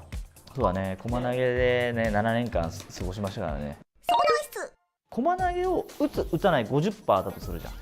でそうすると投げの当たるダメージと垂直ジャンプ食らうダメージって絶対垂直ジャンプの方が単価が高いんですよ、だから駒投げの方が弱いんですよ。だから駒投げを 50% で打ってくるんだったら絶対垂直で勝てる、そのダメージレースは。確かに。だから駒投げ自体はそこまで俺は恐れる必要はないっていうのがまず結構大事な考え方なんですよね、はい、で垂直してもらっていいですか、もう一回。垂直するとなんか対空とかでやられちゃうんで、バックステップすると実はリスクもちょっと少ないかったりもする。で殴れるみたいな。でこれ殴るとパニッシュカウンターするんですごい痛いコンボも狙えますよっていう、で今回はねバックジャンプもキャラによっては結構あり、今ので台形とかいけるかもしれない、もしかしたら。でパニッシュカウンターするんでバックジャンプで逃げながらもリスク合わせれるキャラクターとかはそれやるといいと思います。大事なのはリスクを合わすこと、はい、駒投げキャラにずっとこうしゃがんでて待ってて駒投げ食らってる、駒投げうざいよ、いやそりゃそうですよっていう感じなんで、ね、それはちゃんとリスクを与える選択肢を取るといいと思います。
Back to the matchups at hand. Here we go for matchup number 2. GyoGun versus DetonatioN, FocusMe, and we're going to be introducing them in just a bit. You don't want to miss it. Here we go. Coming up first is GyoGun, the School of Fish, looking to maintain their positioning with Mizuha, the Prince of the Rapids. I love that name, by the way. That's so sick. Prince of the Rapids. I never get tired of that. The hero of Sunrise coming on in there. It's Moke with the ever impressive Chun-Li. Followed by one of my favorite players personally, Mr. Up to Now. That's Machabo coming in with his Ken. Then the man to bring it all, no, excuse me, the god to put them all together. The 2D god is Mago, the legend of fighting games. Ladies and gentlemen, GyoGun have been doing a fantastic job with 120 points, and they got the demeanor to back it up. Now, it's time to focus up. Team DetonatioN FocusMe is up to bat. We're going to be seeing the likes of the attack on Heavy Take himself with that Simon DJ. It is the man that feasts, Fudo. Right after that, it's going to be the trickster himself. Always tricky with that Rashid play. John Takuchi, young Johnny Tech. Right after that, it's going to be the Shippu Jinra, Ken Evo Japan champion himself, now man. Last but not least, especially not least, is the meal ticket himself. All eyes are on him. They want to see that Geef win. It is Itabashi Zangief, and I do mean Itabashi Zangief. After the resounding victory that Snake Eyes has had, I would assume that everybody is waiting, salivating to see that grappler come through to put in work. Yeah, so this is a very interesting predicament, right? That both these players have. GyoGun is pretty much right smack dab in the middle, right? They are currently at 4th, just 10 points shy of ticket over CYCLOPS Athlete Gaming Osaka, who are looking phenomenal, by the way. GyoGun are slowly starting to acclimate and get some of these points, but DetonatioN FocusMe, on the offhand, they are in dire straits at the moment. They're currently sitting at 50 points. They have 3 more games to play, 3 more matches, or team battles to play, I should say specifically. This one including leaves them at what? How many potential points left? They essentially need to win every single team battle to stand a chance into Stage 2. And that's hard. That's really hard to digest, right? Imagine a world without Itabashi Zangief. I know Nemo can, but me, personally, I cannot. Without Naomin, John Takeuchi, and Fudo, of all players. Fudo not potentially making it past the initial phase. That's hard to digest, man. That's crazy to me. We saw the work that Fudo put in last episode, I should say. With that final game, final round, I saw the Twitter go alight, the Japanese Twitter go wild after he got that W. It's like that ray of hope, the sunshine. It could all be taken away. If that calculation is correct, all it takes is 1 or 2 matches and they're out of that qualification play. It could be over for them.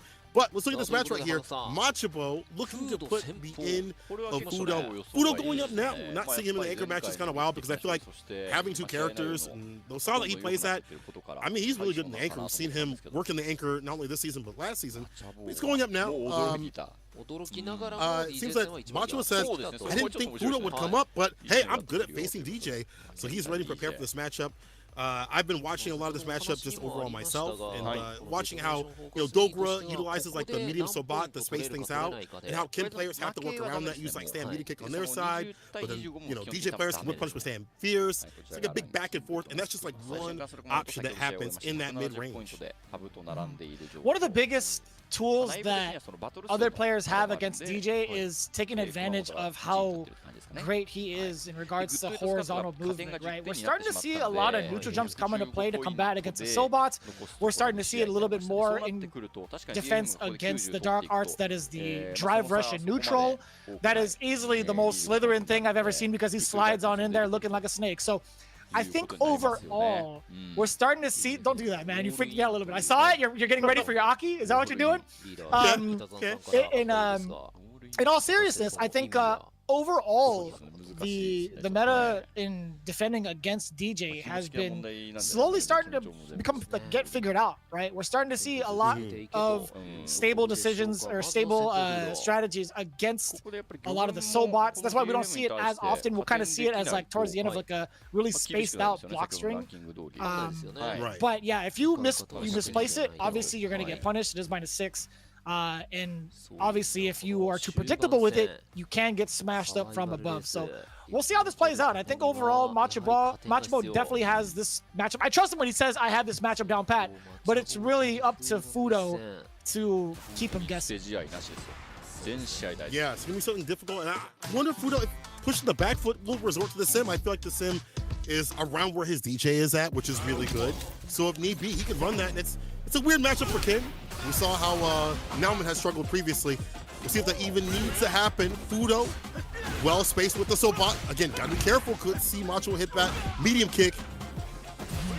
Yeah, you see, look how often Machabo is going for the neutral jump, and look how many times Fudo has blown it up. That's 2 for 2 thus far. You know what? We'll add this onto the bill as well. Mr. Ken Masters will pay for it despite being currently broke in this era of Street Fighter. I love that. No remorse. He goes to hang out with Ken, he puts it on his bill, and he pieces out. I love that from Fudo. Deuces. Fudo with the anti-air. Man, his anti-airs have been on point. It is hard. We talked about how difficult it is. That back heavy kick. Very well sussed out. Oh, finds the sweep off the crouching medium kick. Right, that's so bad. Oh, did not get the medium into heavy, the target combo. Get that enhanced Tatsu for that corner carry and Oki. Nothing here from Machabo. Oh, what a counterplay too. And Fudo immediately recognizes that he's going to go for the Sobat, knowing full well Machabo has been grounded thus far majority of the matches. A lot of the neutral jumps got blown up in the first round. I think, what, 2 out of 2? That is a perfect parry and a half, 5 for seeing it. Yo, attack on drive gauge from the attack on heavy tank. The rumbling is coming right now. Sweep off the feet right now. You're holding all this burnout. That's why you're trying for that jump in, but that's the end. The chip, no dip. Either way, Fudo's fantastic play. We got to put the reverse on it. I'm sorry, Machabo. I think Fudo has left this match out to a T, but also Machabo's tendencies for those neutral jumps. He knows the counterplay. He's got counterplay. He does. I love seeing that too. The meta is already being redeveloped as we speak, right? Fudo not going to take it laying down. He understands what needs to be done to get some of these big counters in. And a little bit overzealous on the OD maximum. The jackknife maximum getting fully punished from Machibo now. Starting to get his mix-ups going. The drive rush into the throw loops now. He could go for another one. OD jackknife, not afraid to take the damage. Oh, take a little bit. I like this here from Machibo. Every so often we've seen that medium kick come through. OD fireball, drive rush right behind to stay fine. Yeah. There we go. Keeping a closer range when he runs those OD fireballs instead of doing it full screen where Fudo can, like, at least run one of the parries or, like, maybe perfect parry too as well. Oh, that's a bait, yeah. A hefty punish too. That's the combo that Sasamo was looking for last time. Fudo has it. Back throw, keep him in the corner, maintain the charge. Forward medium kick instead, apply the pressure even further. The punish counter throw from Machibo. Reaction, drive, impact as well. This is gonna be a lot of damage, but more importantly, no, he dropped it. More importantly, the burnout situation. He's got the burnout, but Mr. Optimal not so optimal right now. Suboptimal, but not with damage. If he can get that level 3, no! If he would have got one more hit, he would have got that level 3 off the Jinrai light kick. But this is gonna let Fudo stay alive. Damn! The one time the name doesn't live up to the matchup. I gotta say, man, Machibo missed it. That one, you know what's crazy? If he had landed that one Jinrai kick combo initially, he would have built up enough meter to have level 3 by now. That's kind of wild to think about. Nice. Optimization matters up in this game, especially with that bar.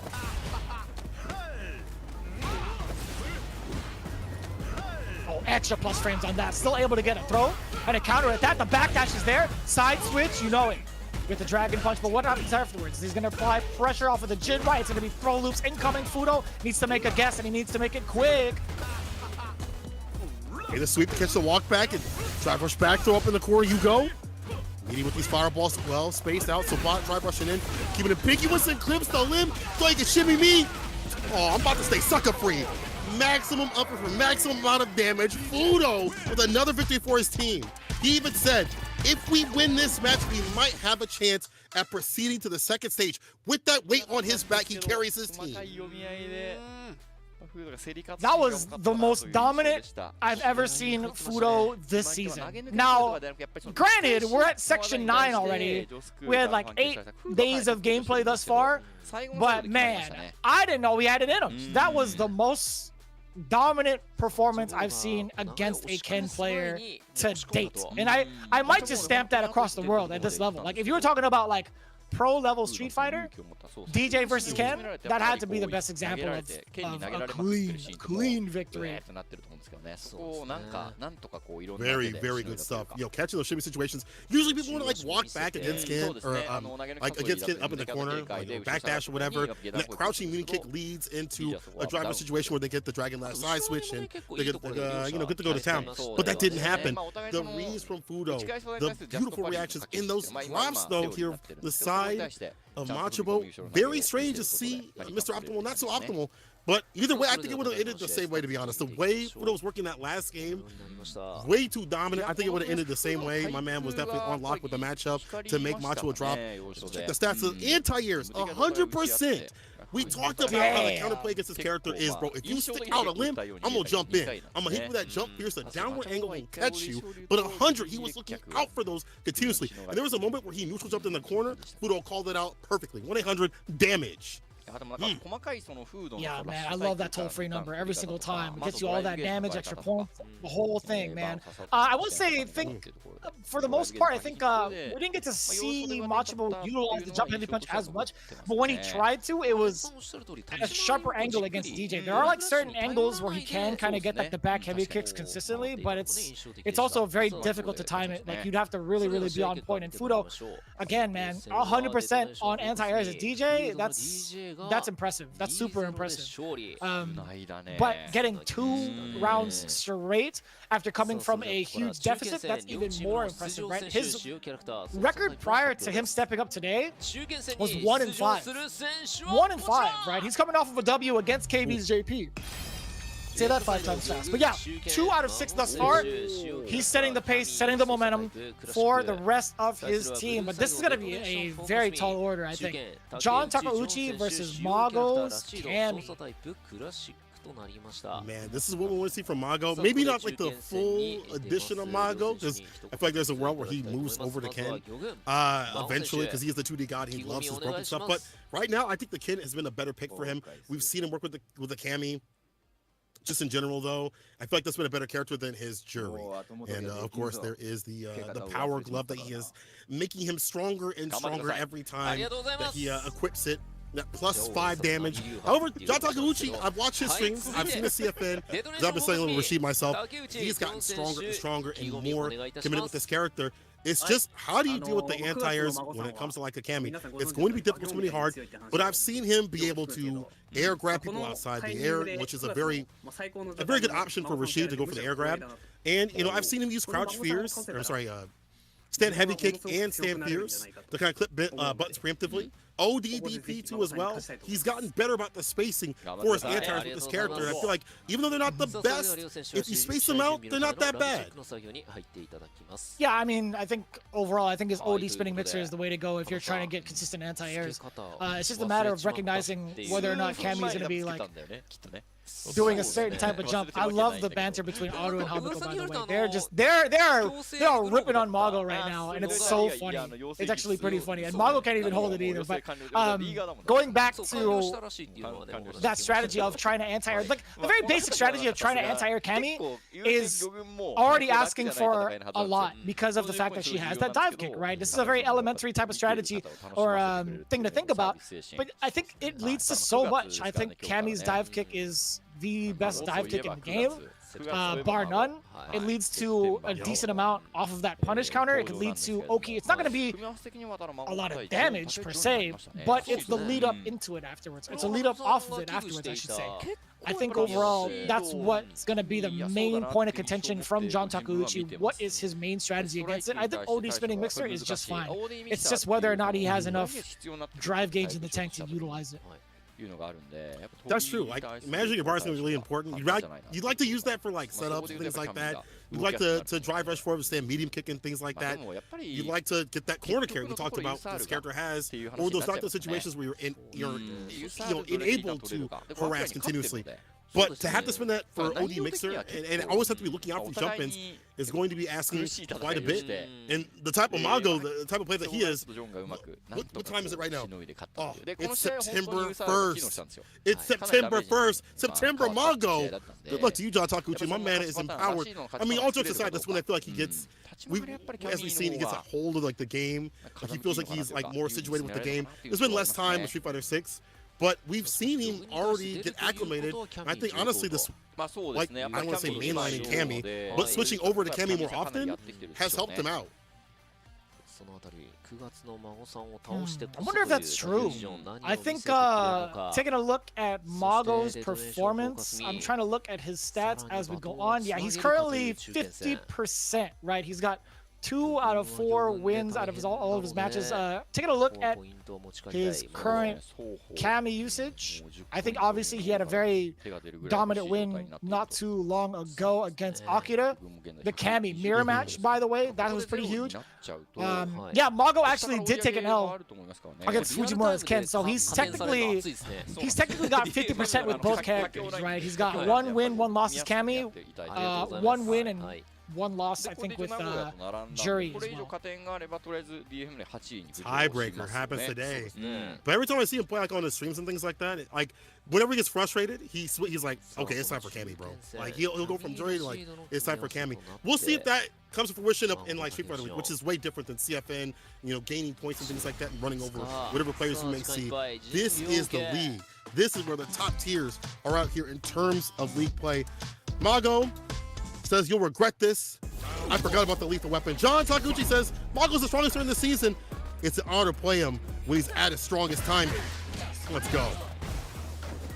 Oh, that was so sneaky. Drive rush, low short.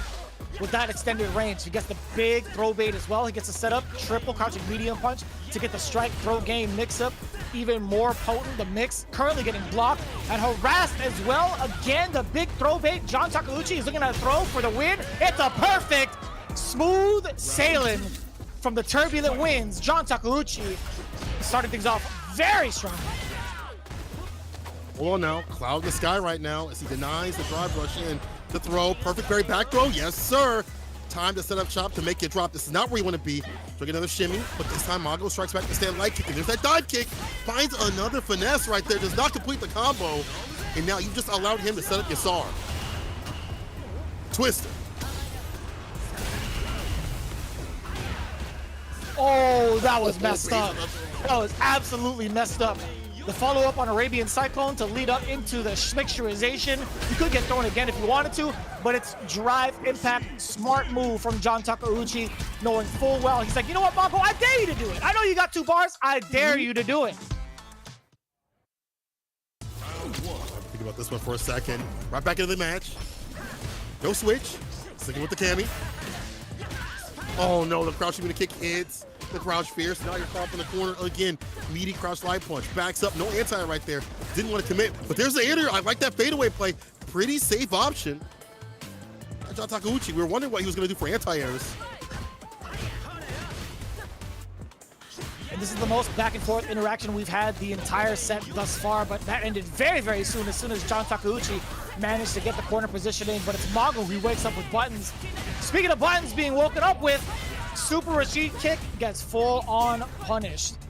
No chase down. Yeah, the jump out in the corner saved John Takeuchi from possible danger on the uppercut.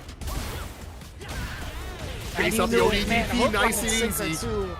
Sheesh. Baiting out the school of fish, the entire school, huh? Damn, the whole school. Everything, the tadpoles too? It's looking bad. John Takeuchi in with the driver situation. Tax the throw though, Mago. Again, perfectly spaced anti-airs have gotten better and better. Every time I see John Takeuchi, it's almost like he's goading him, but finds a conversion, side switch, of course, off the hooligan. Oh my god, and then the damage, but more so impressive, the corner carry that you get from Eagle Spike is so good. He's teasing the idea of setting up for Isar. Mago, he's being attentive to it. He doesn't want to get lost in the sauce. If he does, it's going to be finding Mago. Back throw. Oh, I don't know what he went for there. That's hella punishment. Just drive rush forward. Nice and easy. Mago's going to ride that momentum until the perfect parry. No back, though. He just aimed to kill that drive gauge. He's actually going to kill which gauge is possible. In terms of the health, he's going to run that level 3, he believes. He's got the one-way ticket to P. Sherman, Wallaby Way, Sydney, looking at finding Mago, sending him to the depths yet again to find his family. Listen, Mago, I get it, man. You got put in the fish tank for a reason. You got to sit here and contemplate. John Takeuchi evolving from a boy into a man before our very, very eyes, making big waves with the ever-impressive Rashid play. This is the John Takeuchi that I was looking for. He had the entire strategy against Mago down pat. Beautiful. Fried and filleted. Mago, September, December. It don't matter, dog. This is Donnie Takeuchi, bro. It don't matter. With that Rashid, and this is what I want to see from Rashid players. Like, yes, I get it. The anti-airs are kind of hard, but if you bait them into doing things at perfect ranges, you can cook them. And then also in those ranges, you can check and challenge drive rush with, we've seen light punch. We've also seen him kind of like tease the idea of other normals, tease the idea of level 2, which is counteractable. It's, 9-frame startup, so you could probably, I guess spiral arrow that on reaction, level 3, whatever it may be. But there's just too many things to think about. It felt like John Takeuchi was just guiding him, luring him in to get that win. It was perfectly done in terms of Rashid play. This is the Rashid I wanted to see, and more importantly, the John Takeuchi I wanted to see. And again, this team, as many points as possible, they're working out here. Wow. Yeah, that's exactly it. They are truly working. They're finally starting to get these W's. And I gotta say, man, if they get a full-on sweep, way better for themselves. If they happen to fall short in the anchor match, that's gonna lead into a sudden death situation. They still need to get as many points as possible. I was doing the math behind it, right? since they have a couple more games to play, they have to at least get 30 points on each of their exchanges, right? They have to win with like the minimum requirement. They can't win via sudden death. That's not going to solicit enough points as the rest of the season progresses. But yeah, if they want to make it past the current spot that they're in and make it within top 6, they have to win all of their matches, all of their team battles. Man, and you put Fudo up first, which is, you know, fine, but he's such a good closer. Nauman got to come up. Nah, it's not Nauman. They're putting it in the hands. I'm going to spoil y'all right now. Of Muscle Power himself. They're putting it in the hands of top tier. Okay, he's not top tier, but they're putting it in the hands of Itabashi Zangief to stay in the league, bro. But they're going up against a difficult matchup. Moke on the Chun-Li. Not a fun matchup historically in 5, especially not in 6, bro. It's gonna be hard for Itabashi. Man, I wanted to say it was doable, but I don't know a damn thing about Zangief in terms of how to play him. I've watched plenty of Snake Eyes matches. I got to commentate that US West CPT, but it's different, man. I'm even watching Sajam pilot this character, and he is struggling. This man, he is like Fort Knox up there. He has the mental fortitude of like of a Marine, and it's wild, man. Even he wants to break sometimes when he plays Zangief. So it takes a very, very stable player to navigate Zangief the way that Snake Eyes does, right? I want to know if Itabashi has that same level of discipline that we're expecting, right? I think overall Itabashi Zangief has proven to be like the Zangief to watch in Japan. I think he was very much so hard to track down in terms of like the grab mix-ups, but you don't get that kind of stuff. You don't get those same type of tools in Street Fighter 6, right? Yeah. I mean, like, the armor would have been eaten away either way with the legs play from the Sun Chun-Li. In 5, that's what happened there. In 6, you don't even have that option, and you have to, like, hope and pray that you can get close enough to get those SPDs, and also your drive rush not that good. You know, you're fighting a character that has a fireball that can follow behind, and yeah, you can like stand fierce that and hopefully clip them and get the hard knockdown. But that's something that Moki is gonna bait out. He is like the all-arounder when it comes to Chun-Li, and always optimal, always prepared on defense, offense. I think he's one of the best with that character, and we've seen it time and time again with his wins recently. Itabashi has his work cut out for him. Itabashi says that Fudo and Takuchi won with absolute power. I'm all in for my win. That's bars, Itabashi. I see you. Moke says, who am I facing? I've never heard of him. I don't know how I feel about that. I don't know how I feel about like the newer generation, and I know Moke's been around for a while, but he's technically part of that newer school generation of players. I don't know how I feel about that disrespecting legends like Itabashi Zangief, man. I like the enthusiasm, I like the confidence, but I hope he could back it up. And I'm excited to see that. That's what I'm all about. I want to see the players not only talk the talk, but especially walk the walk. And I gotta say, man, in this particular matchup, Chun can walk. I think she can run over Zangief if she needs to, but we'll see. I want to see the powers that be. I feel like it is the time for Zangief to start winning. Maybe it'll be through the hands of Itabashi Zangief. Who knows? Maybe. I feel like you might be emboldened watching someone win just stack CPT, like, you know, and saying this is doable, this is possible. I feel like a lot of Geef players, whether they want to admit it or not, see that their character may not be strong in Street Fighter 6, but it's a strong character because of the strong systems that the game allows. You know, every character in this game has a high power level. You can work, you gotta put in the time and effort and grind, but you can stay fine. And we see Itabashi do so in Street Fighter 5. We've seen it, you know, time and time again. We're gonna see it right here, possibly. But again, as you put it, this is gonna be difficult. You've got long-range folks with Stand Fierce. You've got Swift Thrust, her command normal medium punch. It's such a good stopping tool. You've got the fireball you can follow around. You've got the walk speed to walk this character down. But Itabashi, his innate game plan, as he has said and stated on his YouTube, is all about pushing you to the corner and then jailing you in with no bail, making sure that you are stuck there in the corner with air headbutts in the SBD, aerial addition, making sure you're locked in with that Stand Fierce. That's when he goes to town. Let's see what happens. Can they get this W? It's on Itabashi's shoulders right now. Take that W. Round 1. Yeah, I think Inabashi's main objective is to bulldog his opponents down. We're going to see that walk up immediately, but it gets clipped by the low forward as soon as it's within range. Moke knowing full well what to do well within range. He's got the footsies. And he also makes Inabashi pay for the big jump out. And that's going to be actually way more beneficial for Inabashi, right? He has a little bit of extra life to spare to make that happen. We are paying for it. My man's paid a lot in drive gauge. Hasn't got anything going. Moke has, though. Jump fierce. There's the throw up in the corner. Closer to that wall where you don't want to be as Give. Tencho kick as the anti-air. Meaty fireball. This there staying fierce, but nowhere in range is Moke. Yeah, I think he's got a lot of space before the corner, but then up until this point, you could go level 1. Yeah, you have to go level 1 at this point. Moke cleaning it up against Inabashi Zangief. Now, Inabashi's actually put himself in the corner the first time in the round and immediately jumped out, which is not bad if you're Zangief. Oh, that's huge. The double knee drop into the SPD. You drive rush forward. It's the fierce. Granted the hard knockdown. No anti-air.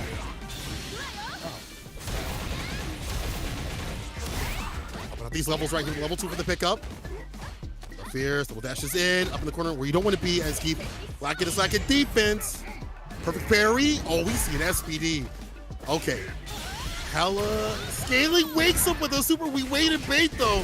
Inabashi not gonna get caught unawares. Time to remind you who I am, kid.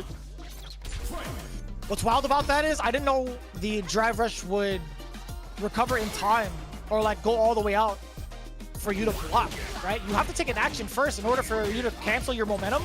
Inabashi labbed that out. That specific was so sick. Oh my God. This is your last ride. Ugh. Ooh, the drive gauge, the health. It's a lot. Burns all the bar to ODDP. But you know what? This is not that bad. You have him caught up in the corner. Just don't get drive impacted. Or swept off the feet. Now he's in. Slap chop.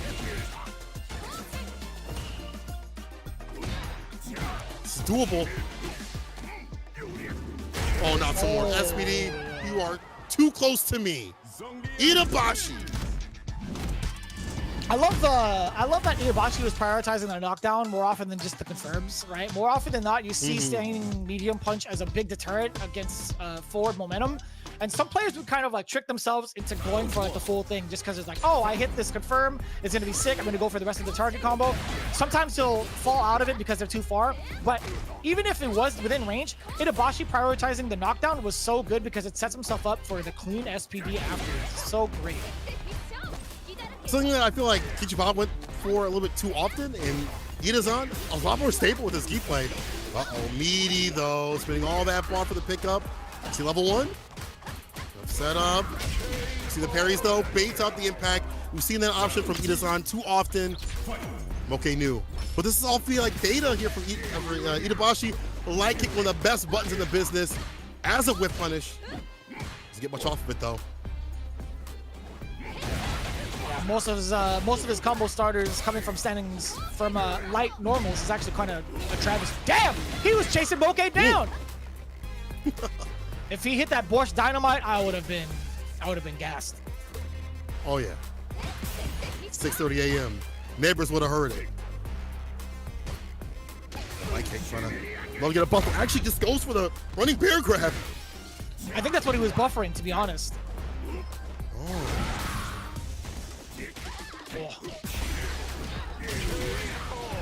And that's impressive. Yeah, Inabashi Zangief still keeping his composure, utilizing the final bits of his drive rush to get that full combo off into the hell stab. Marion. Fireball follow up. That catches everybody. You thought it was a throw? Yeah. That catches so many people, man. Oh no. The invulnerability? No, sir. Oh, Moke didn't take a step forward. He thought he was within range to get a full max damage combo, but no, he dropped it. Sasamo doing the same thing a little bit earlier. What's going on today? Mistakes upon mistakes. Don't have those against Keith. Drive rush. Full conversion right there because it was counter hit. Oh, that's going to be an anti-air. Level 3 against the drop kick. Very smart stuff. Fantastic here from Moke to route it back. A little scared. I was a little nervous that the level 3 wasn't going to hit on time because the drop. I thought the drop kick was going to recover in time. He like hits the ground and still is recovering. That's so scary. If Moke dropped that, oh, it would have been, you would have actually been hurt. Life was body off the backboard. Woo! The big exchange, actually the big that's out now from Moke. In the forward throw, and that's fine. Hey, if you're Itabashi, you get to maintain this corner positioning. Man, I always think of MTV Cribs when I hear this song, by the way. I'm so sorry.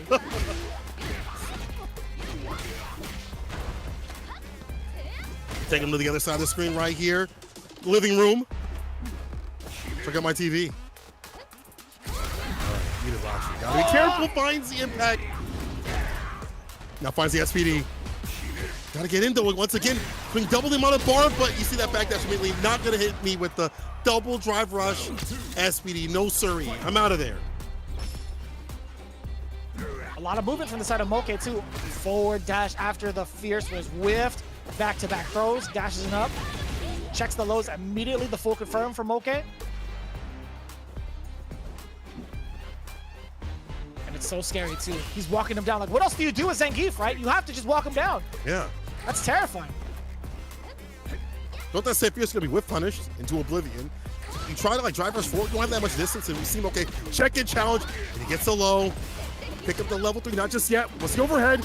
Whips the SPD. No, unfortunately, no free hugs from the side of Keith. And Moke says, once again, who are you? Not even my level 3 recognizes you. None of my super arts recognize you. You've been introduced to them many times over these last couple of rounds. We still don't know who you are. Moke making a very emphatic statement against Itabashi's neutral. I think Itabashi, again, he's not able to just walk him down for free, right? There's so many different looks that Moke has given him, whether it's a fireball, whether it's like the whiff punish game, he'll throw out like a light normal and immediately go into a whiff punish. He'll dash up and throw you, or he'll throw out low medium kick, right? There's so many different looks that Chun-Li can provide against this matchup, which makes Itabashi's initial strategy such a struggle. And as much as I want to say like initial strategy, I feel like that's the only strategy, right? I feel like it's going to be walk up to him until you can find the opening. What are you going to do? Throw out a normal and in fear of getting whiff punished by Chun-Li? I wouldn't do so, but we've already seen that kind of proven the wrong way also. I feel like, you know, Itabashi trying to throw out some of these normals to get something going against Moke has only led to a whiff punish. Yeah, it's not been too successful instead of Itabashi. Like, I feel like maybe other Chun-Li's this strategy might work out of like just walk him down because the confidence isn't there. The defense also isn't there when things go bad. The idea to like, you know, backdash immediately after double drive rush, the awareness in the stressful situations isn't there. But this is Moke, and we've mentioned how good he is at being so around. We've seen him anti-air damn near perfectly. We've seen him conserve his bar for the right time, and we're just gonna get speed right into it. You see that immediate instant transmission in the OTSPD.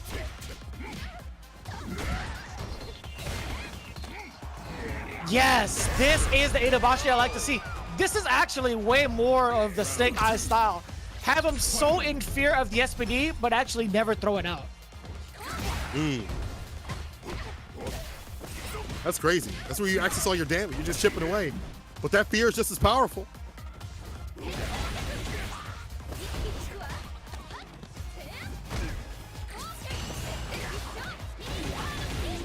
Oh, that's so dangerous too. Moke getting him in the corner, but that's fine. A small price to pay. He has all of that life for that exact reason. He's willing to take some of the big damage, but if it gives him better positioning, why not, right? Doesn't matter for Moke though. Not going to spend the bar just yet. The back dash away from the throw was genius for Itabashi, but it didn't lead to too much. However, we are dead even in life. I think if Itabashi lands an OD SPD, it's over. Getting close enough. That right range, can he grab a limb, anything. Try to get in with a jump, but that walk speed out of there. Crouching mini kick, finds a low, and sets himself up for set point. Damn, okay. In stressful situations where if you know you're gonna get clipped with a grab, it's over. Still able to be in that range where he wants you to be, and working effectively too as well. These crouching medium kicks continuously, catching walk backs, walk forwards. Footsies are hard here for Geef. It really is, man. Most of the time, you're chipping away at damage with low medium kicks, sometimes standing medium punches to counter poke, maybe even try to get a sweep. But yeah, most of his damage comes through from startups from lights. Like you get a light going into drive rush and then do whatever the heck you want into hell stab. But most of the time, yeah, this is going to be the game for Zangief. The jump in is huge. Hell stab, as we mentioned it earlier. No way, that's airborne, right? No, you're airborne. The forward heavy kick, that was so smart. Ah, man. Corner carry, and you're in burnout against Chun-Li. This might be over. Damn near one more sequence after this. Oh, no, off He's the building up wall. level 2 just in time. That's got to be more than enough damage. Yes, sir. I don't care how much health you have. It's Moke taking it down all the way through 3 games against Itabashi's 1. That brings us to the tiebreaker match. Again, we talked about this earlier. DetonatioN FocusMe needs as many wins as possible. I don't know if this right here crushes their hopes and dreams into making it anymore. Oh, that's so dangerous. Good point on the forward heavy kick. I forgot that was, that was airborne. A good option here. We see Moke utilize that against like throw base continuously. Why not use that option against if he wants to get close up for that super? And damn, that would have been so sick to see a final game, bro. But it's the same exact idea as baiting a throw, right? Because the level 3 is it's a throw. So him doing drive rush into the forward heavy kick is the same exact application as you would use for baiting out like a normal throw. I'm pretty sure it kind of floats over lows as well. So that was a pretty good strategy, especially with drive rush, having the 4 extra positive frames behind it. So whether or not it's hit or miss, you'll be able to either extend the combo or just stay chilling. Moke, you were a nasty man for that one. That was crazy. Also, look at these anti-airs. Damn near on point. There was a few jump-ins that had come through. Like I said, throwing out fireballs and things like that. So we see some of these jump-ins happen. But more often than not, we see 14 out of 18 anti-airs from the side of Moke. Really big in terms of disallowing that entry point where on the ground he's trying to walk you down. It's not going to happen. Better walk speed. So let's put that to the side of whether or not they're still in. Who do you send up for this 1st-to-1? I think you send up Itabashi, personally. On the side of that if we're looking for points, I'm sending in Fudo. I am 100% sending in Fudo for the cleanup. Yes, I think Nauman should be big chilling for the rest of this week. I think he's all right. He'll have his next couple of matches next time. I think now is not the time to be kind of like letting everybody warm up because they should be warm by now. I think if your main objective is just making it into phase 2, you have to set up your best point earner, and it's gonna be Fudo. Okay. All right, I agree with that. You know what? Let's switch it over to Fudo. On the other side of things, GyoGun, who do they send up? If they send up Fudo, man, they're deciding to as well. I feel like you send up Moke. He's already hot right now. Chun-Li deals with a lot of the characters on that side of things, besides maybe, I guess. No, I think Chun-Li does well against damn near every character that comes up, so I say send up Moke. He's already warmed up. He's already hot and ready. We've seen a strategy come through in all forms of offense and defense, so I say send up Moke. Yeah, I don't think that's a bad bet, right? Send up the character, or send up the player that has like the most recent W, just to ride the momentum. It just makes sense. All things considered, he's also the only one who took a W.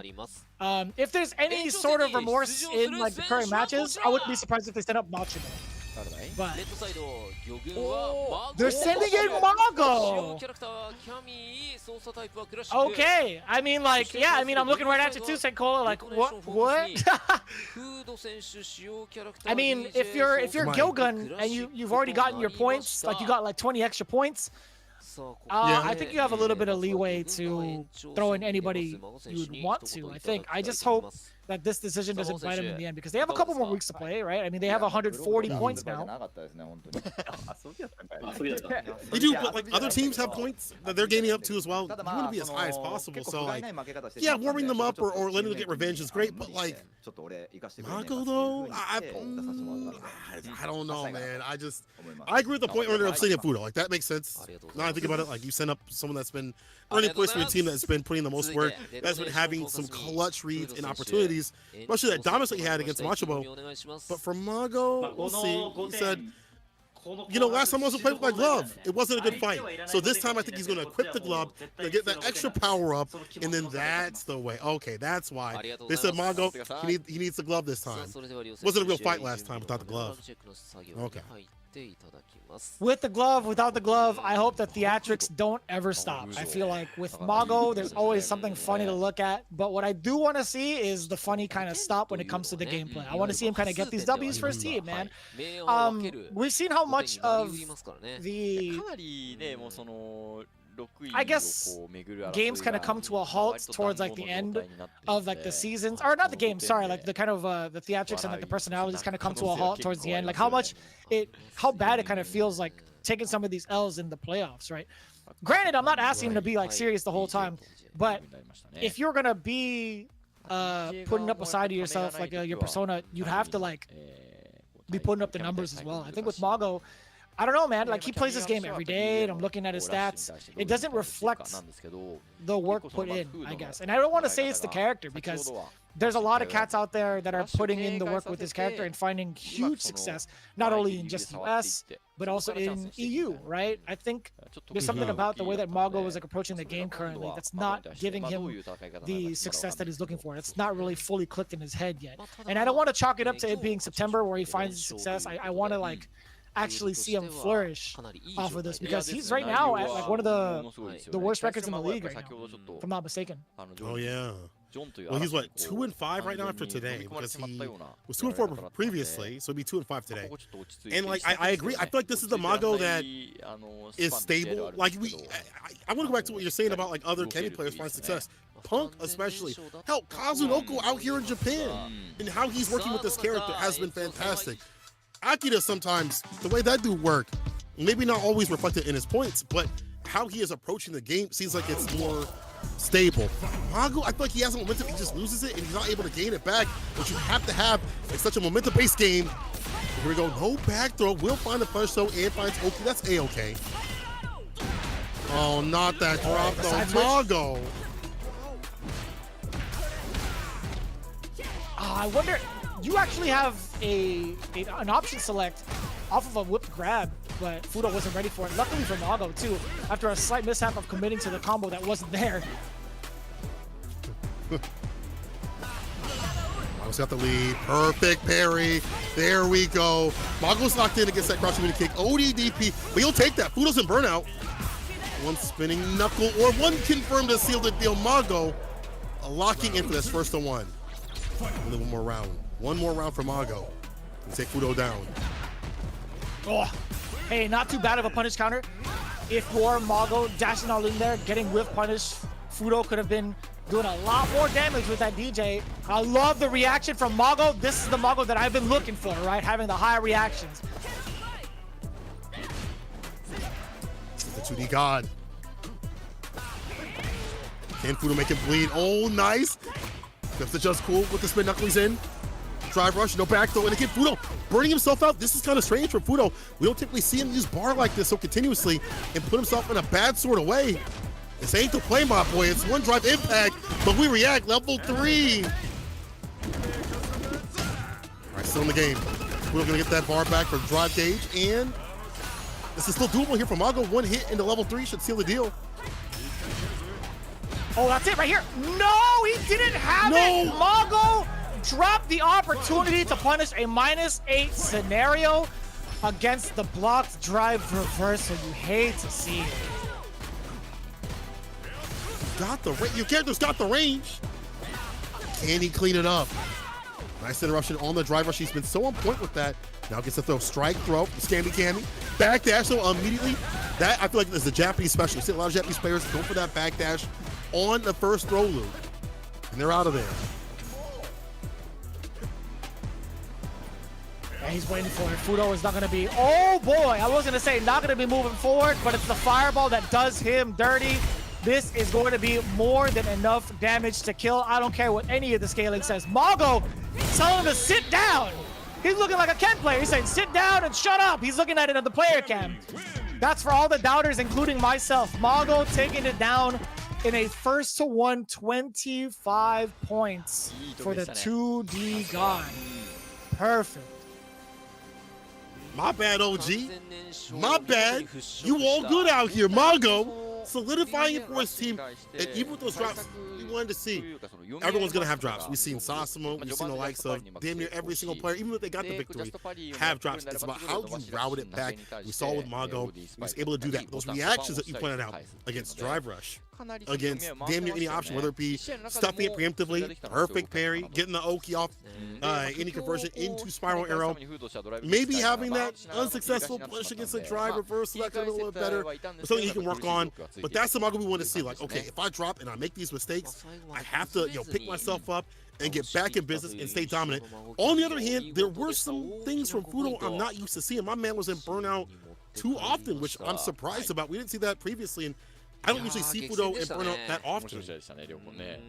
I think it's the urgency in a sudden death matchup. I don't know. Maybe he's trying to play or utilize a different playstyle because it's just a one and done scenario against Mago. Maybe he was expecting him not to be ready with the drive rush barrages. And to be fair, Mago actually wasn't able to contest against all of them. He was able to kind of like block and get like a couple of punishes here and there, but it's not going to be a bad look. But having yourself in burnout in the corner, I will say, is a very, very bad look, especially with DJ. So overall, I think what was great about Fudo being in burnout, he was also managing his meter still pretty well, at least his super arts, right?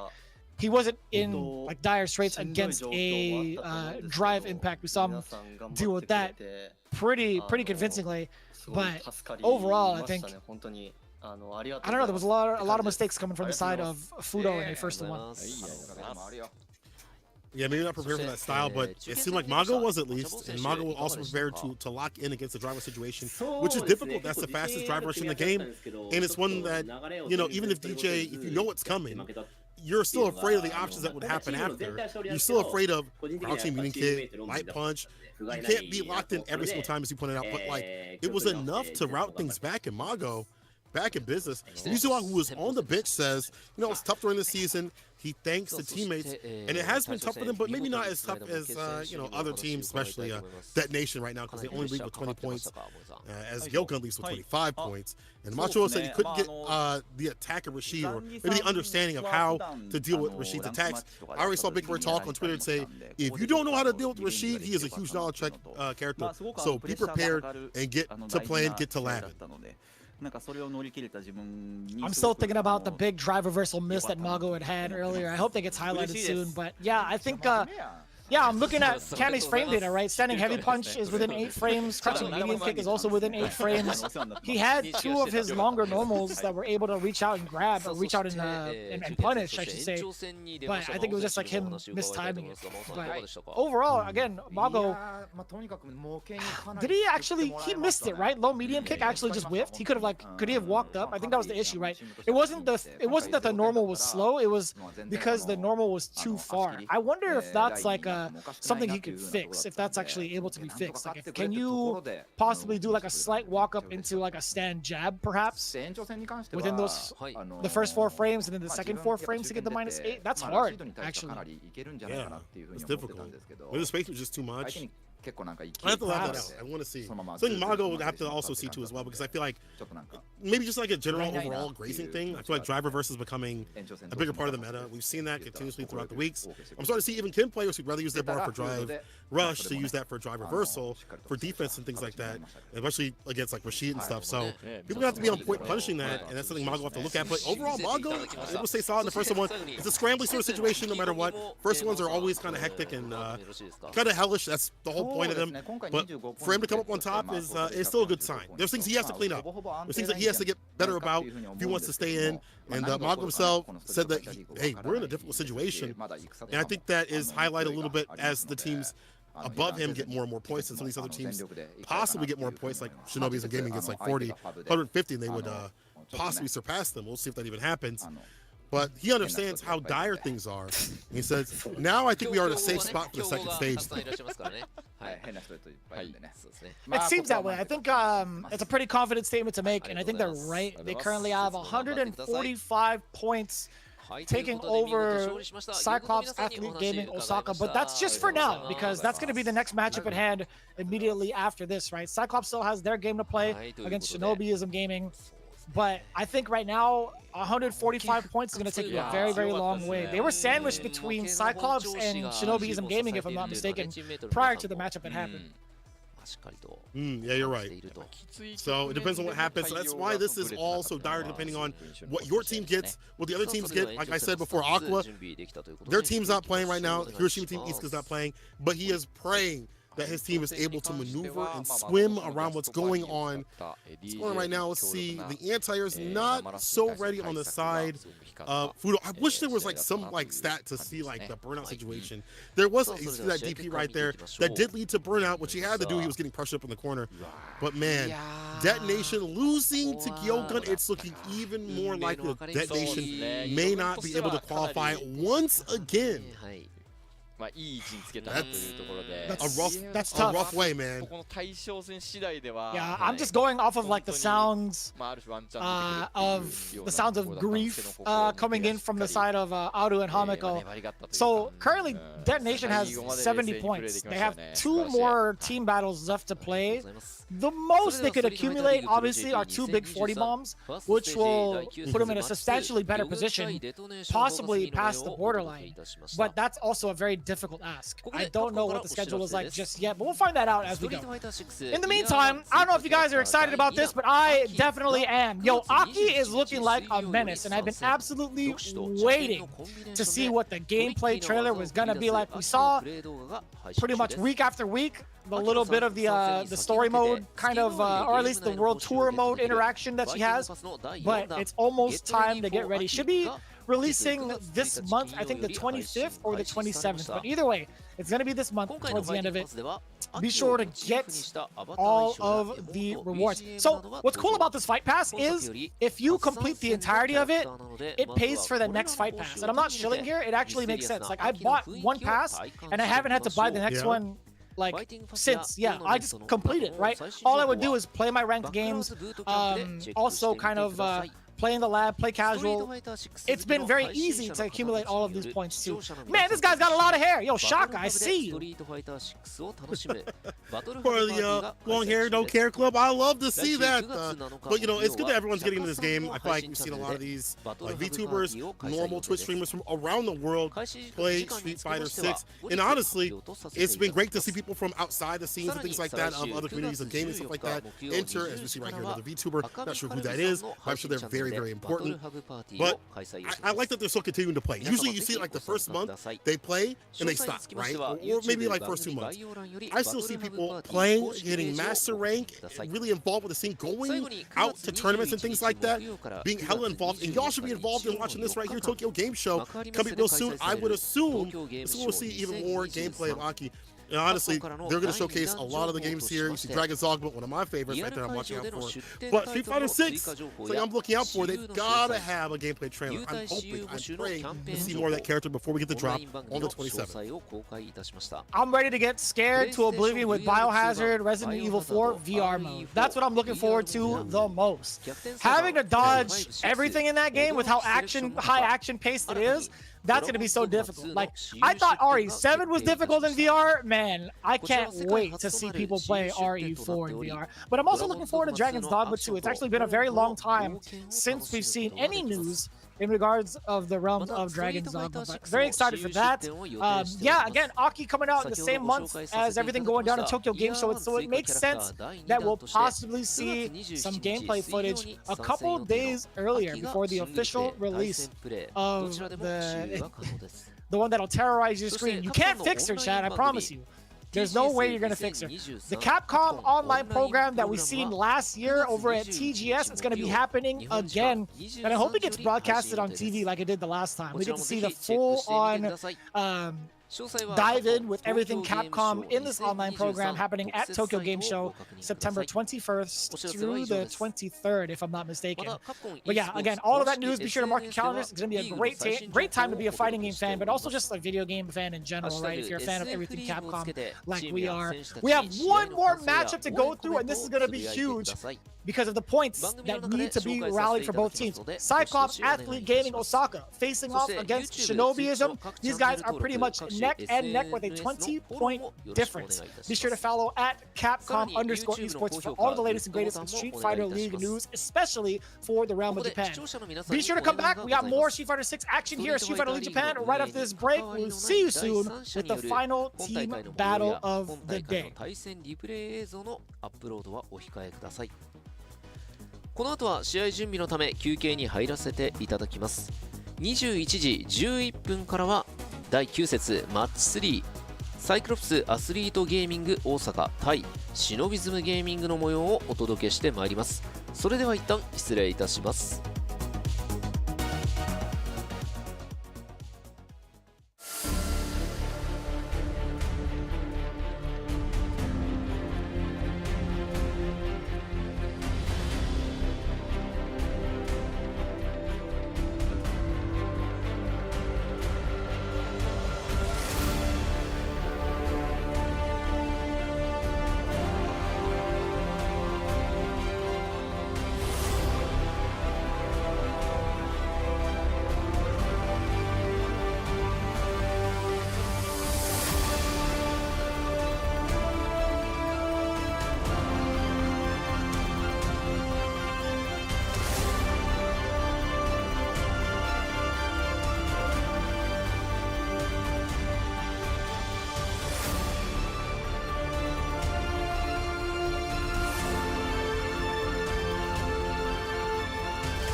早速始めるか。よし、やるか。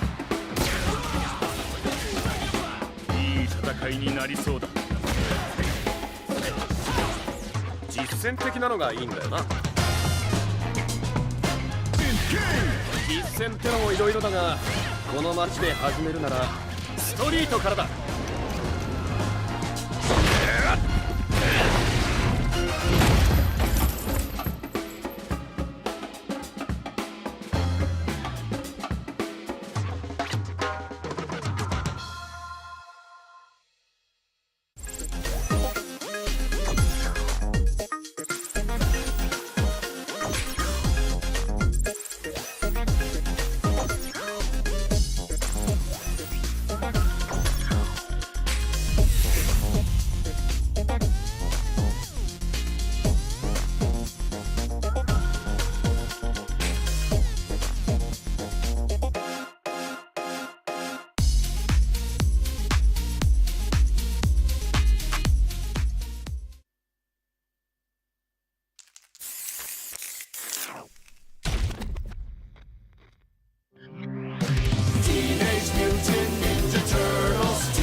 見るところは多分結構シンプルで、何の攻撃を食らってるかっていうのを見るのがすごい分かりやすいと思います。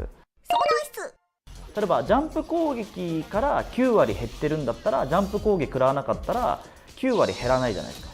それ勝ちリプレイで食らったダメージ見るのであ、俺いい全然いいと思う、勝ちリプレイ見るの精神衛生上すごいいいので楽しいしね。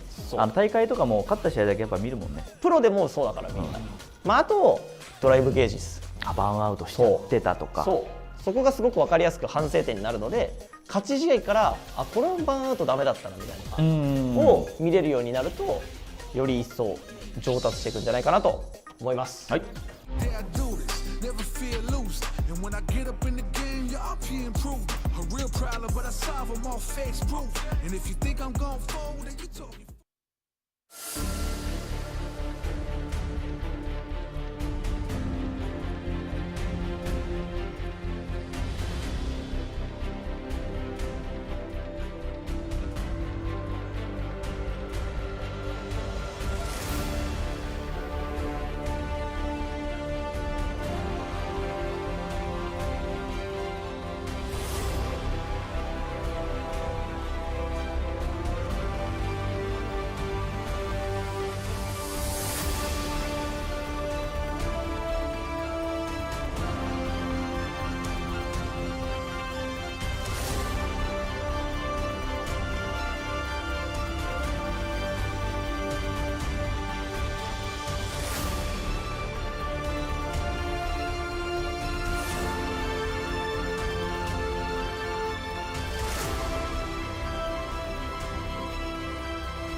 We're back with more Street Fighter League action out here on the official restreams. We have one final match for all of you, and it's Cyclops Athlete Gaming Osaka versus Shinobism Gaming.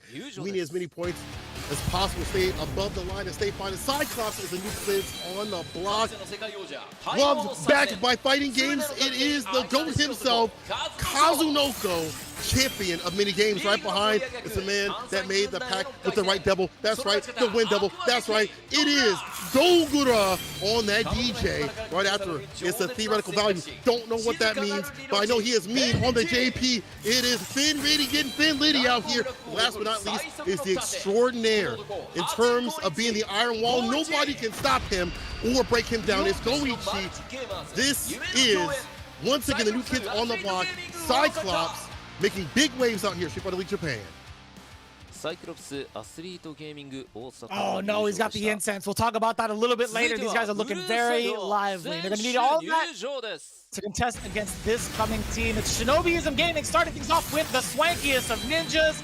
That is Johnny with the plethora of characters under his belt. But we gotta see him play, we gotta see him perform. It's about that time to unleash the ninja. Fujimura, the Gravemaker, the one that'll put you 6 feet under and enjoy it while he does it. It's gonna be the Kent coming in from Fujimura. The Vanguard, you should be putting it up more often than not. His Luke is so tremendous. It's Yamaguchi.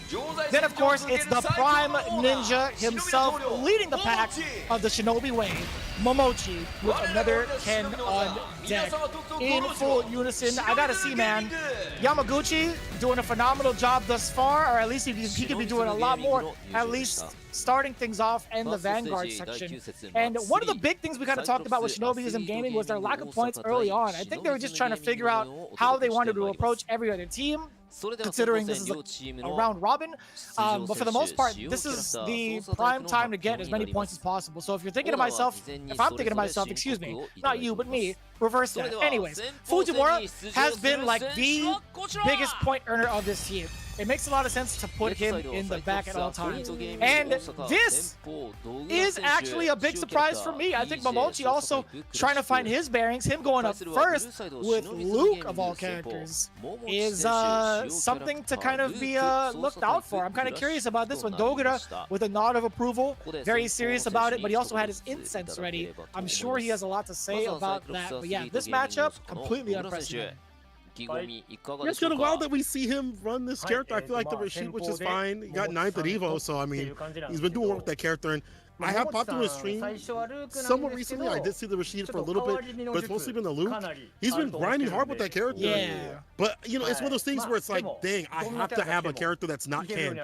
Someone already brought a Ken to the party. I can't be bringing a Ken out here too as well. Can't have 2 Kens at the party, bro. We saw how that was detrimental last season, so I like that variance in terms of characters. Yeah, we saw him play it in Section 8 a couple of days ago. Momochi went 0-2 against Tokido's Ken. And it wasn't really like a bad look. I think Tokido having a couple of more looks against Momochi was pretty much what it was, considering how often Ken can get you in certain situations where you're forced to block and just actually like not have your turn. I think the corner carry is much more potent with Ken to lock you down in the corner. But that's not to say Luke can't do it. Obviously he can. Momochi just needs to figure out how he wants to implement his style overall against his opponent's will. Looking into the matchups prior, or like the quotes prior, Dogura says, I'm guessing Momochi might change characters during the game. Momochi says, I think I'll face Dogura in important games. All right, well, I mean, he has the idea. He knows exactly what he's looking out for. I think they've already had this this player lineup already fleshed out. But Momochi thinks he has a better percentage of winning against Dogura. Against the man that's the Wind Devil, who made the deal with the devil himself. He sold his soul for those W's. You think you have a better chance? Honestly, let's look at Dogura's stats so far. Real quick, just looking at what has occurred. Dogura has played 3 games and he has won all 3 games. We look back in the previous season, he was a huge point earner for a good 8 squad. And for good reason. This dude just, it's like he's psychic. It's like he knows. Him, Jin, and a few other players have this precog ability just to understand what you want to do before you even do it, and that leads into counter hits, that leads into blessed footsies that this character DJ gets so much off of, and it feels like he just understands what you want to do before you even do it, and he gains so much rhythm off of that. Last time we saw Dogura, he won against Bonchan, and before that KB, and before that was Mago, so he's been on a streak. Will Momochi stop that, and will we even see a switch from Momochi? And Momochi, will he even go for that Ken or that Rashid? I feel like if we look at what he's been doing recently on his stream, I would assume maybe the Rashid if things go south. But let's see if it even goes that way. I feel like his Luke, you know, from what we witnessed previously, maybe not most optimized, but hey, it's almost there. It's a character that people have played a lot in the demo. Let's see if he has that same energy right now. Yeah, so looking into it, I think it's fair to say that his Ken is like what, 50% win rate, if I'm not mistaken. He had 1 initially, and that was kind of expected when we talked about like the way he was piloting Ken. Momochi got his first W against Itabashi Zengi. I think the following week that they played, I think it was in week number 5. Yeah, I think Momochi decided to use Rashid after that. Did I miss a week actually? Yeah, Momochi actually fell short against Shuto's Marisa. Yeah, that was one of the first engagements he had with Ken, and fell short about that. So it's very interesting to see like the characters that he's going through. I don't know if it's like a character crisis sort of deal. It's hard to tell with somebody like Momochi, who has the fundamentals and understands what it takes to be like a fighting game champion, right? Also former Evo champion. So it's very interesting to see some of these players go through different types of characters just to figure out how they want to play. And especially in this stage of the game, something like Street Fighter League, you would imagine they would kind of like pick a character and stick with it and be a little bit stubborn about that and try to find how these matchups work in their favor. But not Momochi, man. I think, you know, going back to Luke and talking about what you were saying earlier, Saint-Cola, of having that access to playing the demo version of it, it's like a double-edged sword, right? You'll have the most practice with that character, but at the same time, it was like the biggest target for everybody during a period of time, and everybody's kind of figured out what the defense is going to be like against this character. That's true. I know what this character does. I've seen him. I've had to play him for hours upon hours, grinding out the demo. Mochi will hit it for master. Very footsie based. Will make the most out of most opportunities here. Stops the driver, so that crouching light punch. Can't do that for free, but not a big punish though here from side of Momochi with that crouching medium punch. Oh. Yeah, off of that target combo, you don't actually get a punish off of that. It's really, really funky. There is a moment for Dogura to try to steal his turn, but it's obviously counter hit. So really good awareness there from Momochi. We'll get that. Yeah, dropping it for Oki. You already know it. The frame kill. Oh, that could have been huge. No, he went for a throw instead. And we talked about how difficult it is to anti-air as DJ. We saw that exact example right then and there. Jumping fierce, stuffing out Dogura, who's usually really adamant about getting these anti-airs with back heavy kick. Not today. Did he renew his Wind Devil contract? Because unfortunately, I was able to get the anti right there. And now stop and stop. I get the back heavy kick. Another jump in lands again. Momochi knows the difficulty of anti with this character.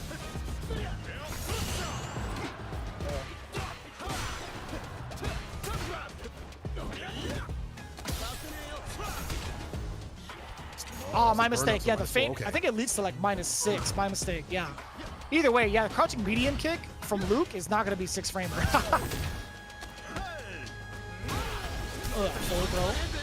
Drive impact. No, sir. Beast mode, baby. Instead, I love that from Momochi. Hold that. Drive gauge. Fast. Very smart. Yeah. Look at that. Momochi with a huge lead with drive gauge too as well. Forcing Dogura to the corner. Oh man, another jump in. Oh, he's looking for those spots. Looking for the stand heavy kick. It's a throw. MMA in play with that throw. One more drive rush medium.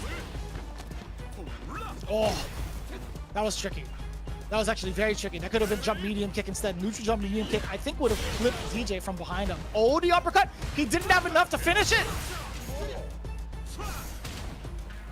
Oh, that's unfortunate. This is going to be so tough if you're Momochi. Yes, he's one touch away. How is he going to get it? The strike throw mix-up is there. Man, he's guarding for his life. But how long can he last? You could get chip territory. No shot. Wake up level 1 to seal the deal. Yo, Dogura had him dead to rights. He had him in a full, he could have had him in a full sequence of block stun into super for chip. That was a gamble. Momochi. He played with the Gamble Devil, dog. That's how he got that done with the Gamble Devil. Let him win a lot of these interactions. But on the real deal, I like him waking up with that option to stave away defeat in that situation that would have been hellish to deal with. Dogura's gotta be thinking about that bar at the bottom. How he's gonna utilize that.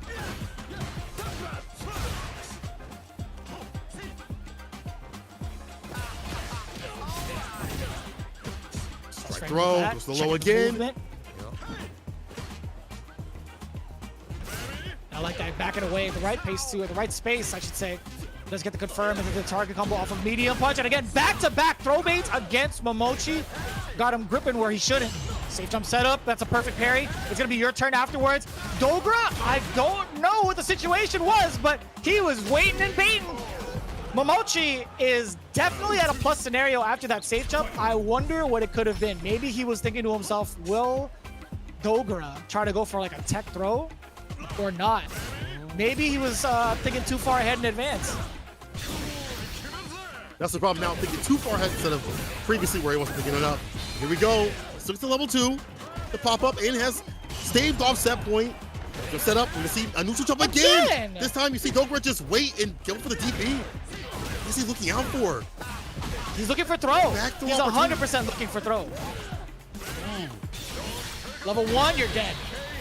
My God, that was ridiculous. Dogura, he's like, yeah, funny thing about your Gamble Devil, it just happens to be the same exact one that I work with. You trying to gamble with me? Not today. Not gonna work out. No. He re-ups. All right, Dogura re-upping on his Devil contract, just like that, got the perfect KO, but better start off here from Momochi. Overhead blocks, walks back in the crouching medium punch. Now these drive rushers are a little bit closer, but here's a drive impact. Yeah, a lot of recovery in that as well. Even if used as a block string, if you happen to sniff out the gap and get the drive impact, that is so huge. But speaking of huge, that backdash punish counter from Dogura could have been everything, but happens to whiff the rest of it. I don't know what it was, actually. He did crouching medium kick into nothing. Or medium punch, sorry. Medium punch into nothing. Could have just cool, like, putting it on the side switch. There, he finds one right there. Makes the first mistake. Can he finish the job, though? Getting hard to anti-air. We'll get the counter on that stand light punch starter. Jackknife doubling down with it. On point. Not overextending is Dogura.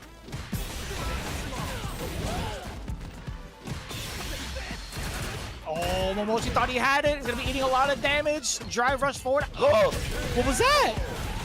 Man, there's a lot of Street Fighter V stuff coming out from the side of Momochi. There's been a lot of defensive back jumps in the corner that has not been paid off. If anything, it's been adding more to the stats of the anti-airs coming in from Golgura. He wasn't really getting those before, but now he's been ready and steady to hit those jackknives in the corner. Should have been like a pain point mid-screen. Let's see if Momochi can find more of these jump-ins, jump heavy kick, jump fears, either way.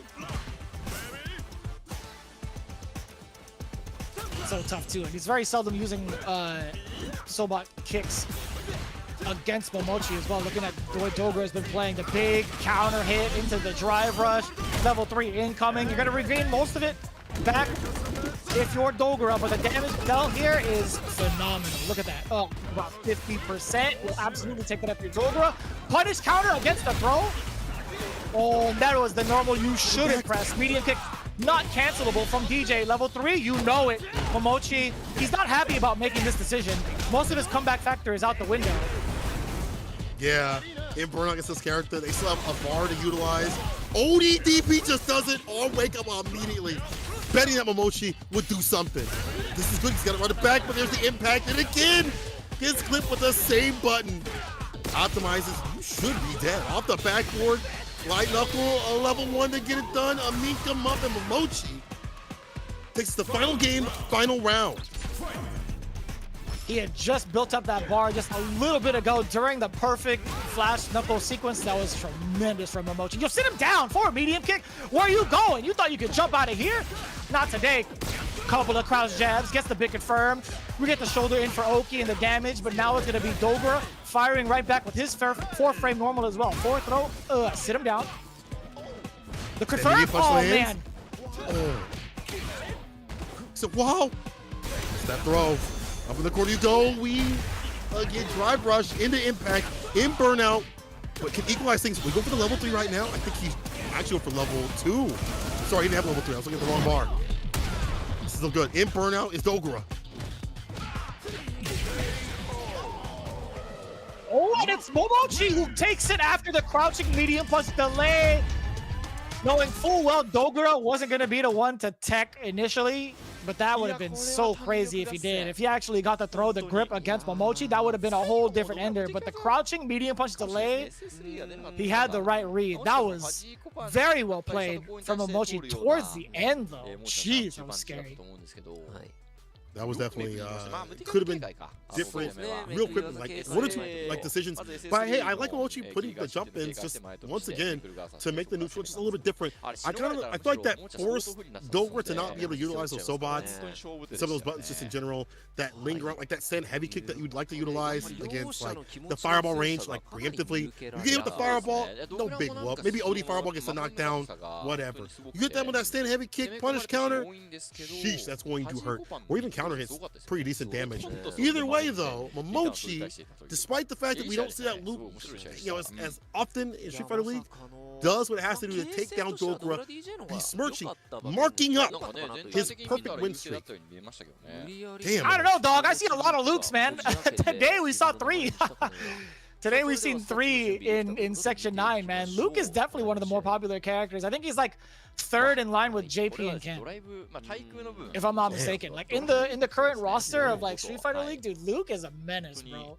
And every character or every player now kind of like going back to playing Luke to kind of like solidify their place in the first half is actually a pretty big deal. But looking at the anti-airs, 4 out of 14 from this side of Dogra. Now, we talked about how much of a struggle it is for DJ to get that, right? It is a little bit problematic, but I will say a lot of that stat padding I feel like was from Momochi kind of like jumping back in the corner and Dogra kind of just like waiting it out and not necessarily having the punishes ready.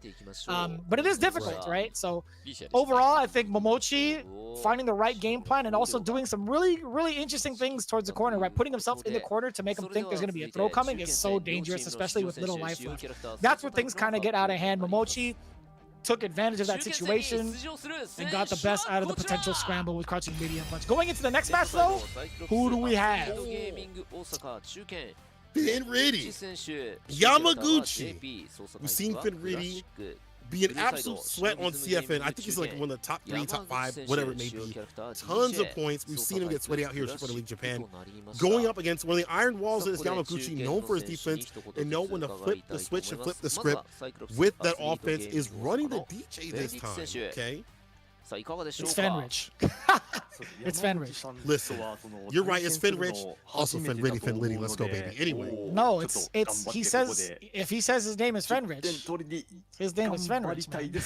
if he says it himself, we gotta pay respect to the man, right? He's gotta be Fenrich. He's about to be Fen loaded with JP taking all the crypto away from Ken. Ken FTs. We'll see what happens here. I'm curious to see is that what it is? Ken FTs? Ooh, that's the official name. All right, let's see. Fenritty says, it's my first time facing Yamaguchi. I'm hoping for the 10 points. They're killing me inside. I'm sorry. He's hoping to get the points against Yamaguchi. Let's see if that happens. We've seen Yamaguchi switch to different characters, right? It's not just been the DJ. I thought he also played. Am I bugging? That's right. Yeah, Yamaguchi has been playing a couple of different characters as well. He's given a couple of different looks throughout the entirety of Street Fighter League thus far. Taking a look at his current performance, right? He had his first W in the league with DJ in the anchor spot in day number 2. Going forward after that, I've seen him play other characters in exhibitions and on streams and stuff. So I'm kind of curious. Yeah, Yamaguchi played with DJ, got his W there in week number 5 or section number 5. Shinobism Gaming still got the DJ. He actually fell short 0-3 against Mokei's Chun-Li. Shinobism Gaming in 7 didn't play. And then last section, section 8, he actually got the W again as DJ against Ryusei's JP. So that's a little bit of history there too with JP specifically. I think the DJ matchup is going to be, or the JP matchup for DJ isn't too bad. I think that's why we've also mentioned this earlier. I think that's why Nemo had decided to kind of like practice this character to combat against some of the JPs in the league. I mean, it kind of makes sense, like, not only to have a secondary, just in case we have the mirror match, and maybe that mirror match also showed him he needs something for that, and DJ was the play, like, he feels like DJ does well. I think he does too. But also just, you know, being able to understand that character is very important too as well. When they want to go for feints, when they want to use just cool light kick, when they want to drive rush in, like what these tendencies, like what are they feeling? You know, best way to understand a character is to play a character, and I like that from the side of Nemo. But you know, going back to this matchup though, I'm really curious to see someone that's been grinding so much with their JP, like what they can do, like or what you know, how you fight someone like that. They did really well in the CPT. That was just recently. I forgot, did they get top 8, I believe? I believe they got top 8. I'm not sure. I think it was top 8 or top 16. Either way, in a stacked bracket like that, that is incredible. And again, at the top spot of CFN, nothing to sniff at. So Yamaguchi is going to have to present definitely a different look with his DJ. I'm curious to see what he could put on that is so different that he'll take this JP unawares. Yeah, I think Fenrich is definitely one of the most informed players right now in the realm of the Japan area. I think he's done so much so quickly, and I guess like we could chalk it up to JP being a very, very valid and strong character. We can't chalk it up to that, but I think it takes a lot out of a player to figure out what the strategy is against other players as well. I think to kind of face them off and force them to play the way that you're expecting them to play. I think that takes a lot out of a player to make those reads and study up on that and understand the matchups fully, to be able to just switch off and go into JP, to be honest. Fenrich finds his way outside the corner. Pierce sets up the departure. And again, that Pierce situation trying to lock Yamaguchi down. Anti-air puts in the sway for the throw. Oh man, Yamaguchi, an absolute wall in and of himself.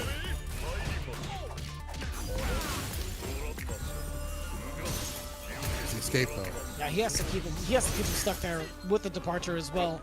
Despite being at the drive gauge deficit, yeah, I feel like Fenrich, he's slowly starting to figure out what he needs to do to get out. And that's exactly what we were talking about earlier, man. It's so hard to consistently anti-air his DJ. The big Tetris block is going to lead to your demise. We have 1 bar left for Fenrich. Is he going to spend it? No, he's going to save it for a regular departure. OD jackknife at the right time from Yamaguchi. OD fireball almost caught. Finds a stand heavy kick, punish counter, and that's it. Oh man, Yamaguchi. Stay solid. We're at that level 2.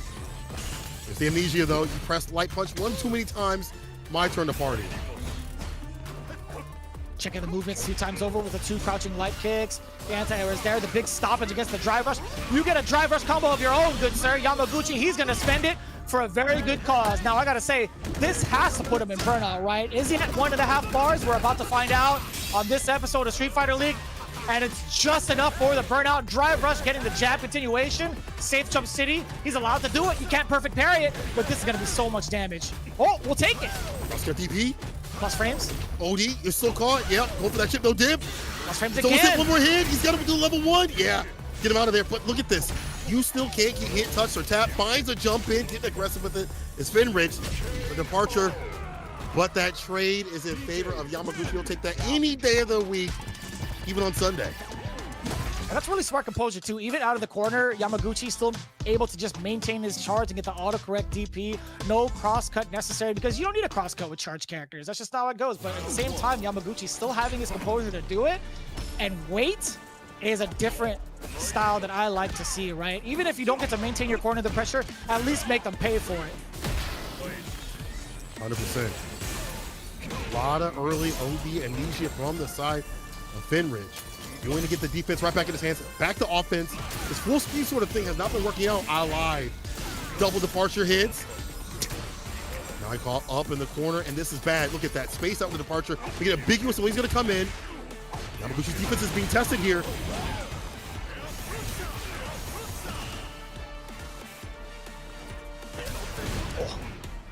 I liked it. It was kind of tricky, right? He was looking for the anti-air crouching heavy punch. That was kind of a Hail Mary from Yamaguchi. And that happens a lot, I think, in ranked, right? Trying to bait out the anti-air from JP because of how directly above the hitbox is rather than having like an outward extending hitbox. I think it makes sense. But Fenrich 2 steps ahead, setting up the departure, being able to close the gap immediately. But the punish counter is there, the big whiff punish from Yamaguchi. And OD amnesia again. He can't keep getting away with it. He keeps doing it. Oh, what a stop the crouching medium punch. The level 2 to make him jump. Let me see some nasty ass mix. Come on, get some pickup. Stand fierce, departure out again. ODDP immediately. Let me free, please. Oh, he's waiting. He's waiting. No shakedown from Fenrich. Yamaguchi gets the anti-air. He tried to get a throw bait. Hey, that's going to be totally fine. You get to set up the departure. Anti-air? No. Oh. That was so right there, but it was tricky. not meant to be. Oh, the angle too much. He's not dead. But damn near one more hit from Yamaguchi can land him that level 3. If he can find like a stand fierce, crouching medium punch, anything. This character's pretty good, man. Yeah, he's This pretty character, JP, is pretty good. No drive rushes are going to be on from the side of Yamaguchi unless it's followed by something, but I don't think he has anything in him. The reaction? Oh, you're hella dead, right? You're hella dead.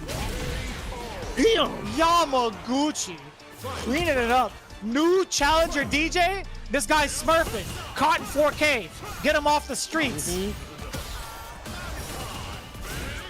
Better not see you in rank, my boy. I like that. Stay in the battle lounge. To grind up these matches is Yamaguchi.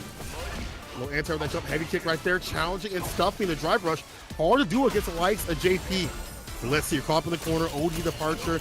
He is not deterred by what happens, by the thought there could be a teleport or whatever. There's the area right there. Perfect parry throw. Yes, sir. We're back No to setup full for screen. departure. Instead, he just walks up, actually. Now, Fenrich opting not to go for departure that time. I don't see why not, though. The pickup, drive rush forward, gets a set up double departure. Here comes the schmicks. You thought it was going to be a throw. The defense from Yamaguchi is immaculate with the counter play intact right after that. Full massage parlor. Yo, damn, that was slick from Yamaguchi. Forward throw as well. For mini kick, the plus frames, OD fireball. Anti right there. Finds the finesse and plus a put him to rest against a throw pay Yamaguchi. We talked about that defense. My man is not getting opened up. No mix here. Staying sober against a bartender that is Finn Rich. He said, no more. I'm driving. Okay? No reckless driving by him. Also, good stuff, man. Yamaguchi, bro. His defense, it always impresses me how he's able to stay solid in these nasty situations, whether it be 5 or 6, man. He is on one.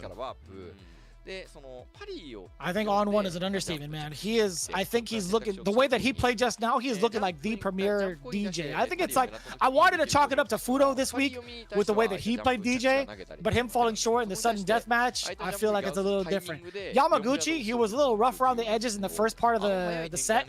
Still managed to get the W though, but it was that final game against Fenrich that felt like his, man, that was his peak right there. I think his DJ, man, if he consistently plays like that for the entirety of the season, he's going to be a bad man. That was so well played, especially against one of the top characters. I think DJ does a pretty good job against JP. Again, we talked about this right before the match started. But Yamaguchi, the way that he piloted it, man, it was so well played. So fantastic with that character. And honestly, I like the fact that we see those anti-airs. They're a little bit sharp of an angle, but that was showcasing how well studious and studied that he is to run it back. In fact, you know, he only got 50% of anti-airs, but I'll be real.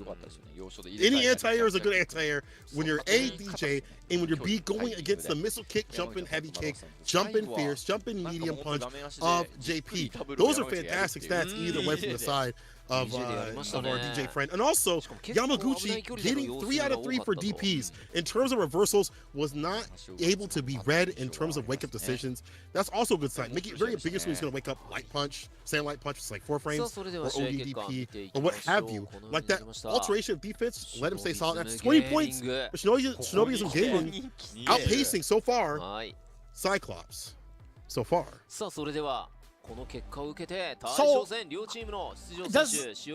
does OD Amnesia not count as an OD reversal? It's activated at frame 1, if I'm not mistaken. It's not like an invincible PP, but does that count in the stats of OD reversal? Because I could definitely count on both hands how many times OD Amnesia come out from JP. Oh, this is going to be sick, actually. Goichi's been in a sort of a rough patch. We saw how emotional he got from the last engagement he was a part of, and that was against FAV Gaming's Ryusei, right? Chun-Li from the hands of Goichi in the anchor position. He fell short. He was very emotional about it, but him making it back in the sudden death was everything. I still cannot believe he's still wearing these glasses, by the way. Can we hire like a technician to help him figure out what's going on with his monitor? Genuinely, you give me 5 minutes on YouTube. I'm concerned. Like, why is he not fixed it, man? Give me 5 minutes on YouTube, 2 Reddit threads. I got you, Goichi. Send me out there. I'll fix the ASAP. But he still likes the glasses. He says he's been saved by his team in the past episode. Now it's time to save them. I guess he's referring to the fact that he didn't get that, you know, anchor match that he'd like to have, but he did close it out and clinch it out in that first one death. I'm sure he'd like to just have that full-on first of 3, end it right here, and you know, save his team. But man, this is Fujimura. This dude has been on an absolute tear. He has only lost 1 game, and that was against the legend killer himself, Jazzy Jack. And last time we saw him, he beat Saka, he beat Mago. Before his, before his loss, I should say, it's Jazzy, he beat Kichipamu, Fudo, and Nemo. Been on a tear with that kid. We talk about Mr. Optimal, Machobo, but gotta give respects out here to Fujimura. I'm loving the fact that he has to wear his glasses underneath the blue sunglasses. That's actually mad funny. Like, come on, bro. I'm right there with St. Cola. I'll fly out to Japan out of my own pocket just to fix his monitor. I'll do it, bro. I'll do it for free. I don't care.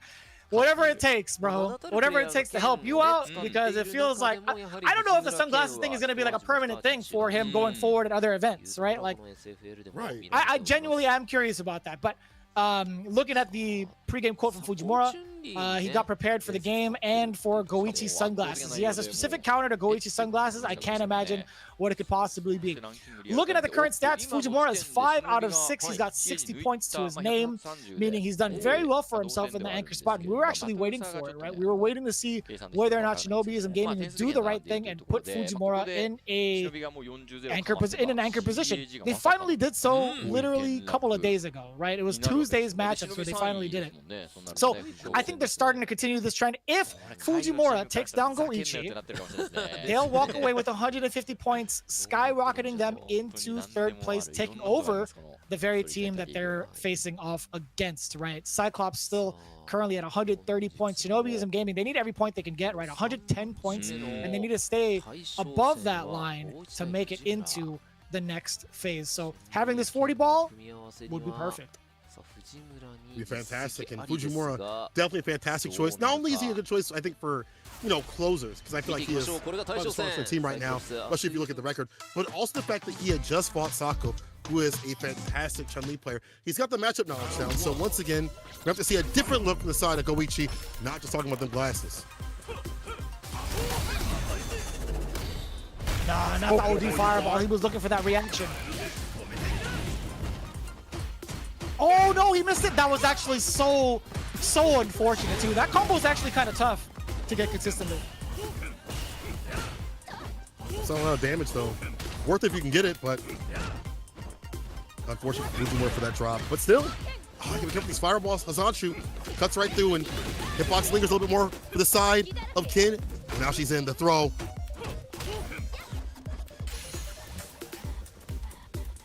Look at this. This is the dance, right? This is the dance that Koichi is willing to play out, slowly bulldogging his opponent towards the corner, taking advantage of that walk speed. And it's up to Fujimura to recognize what he can and cannot do. And so far, he's looking at all the cans.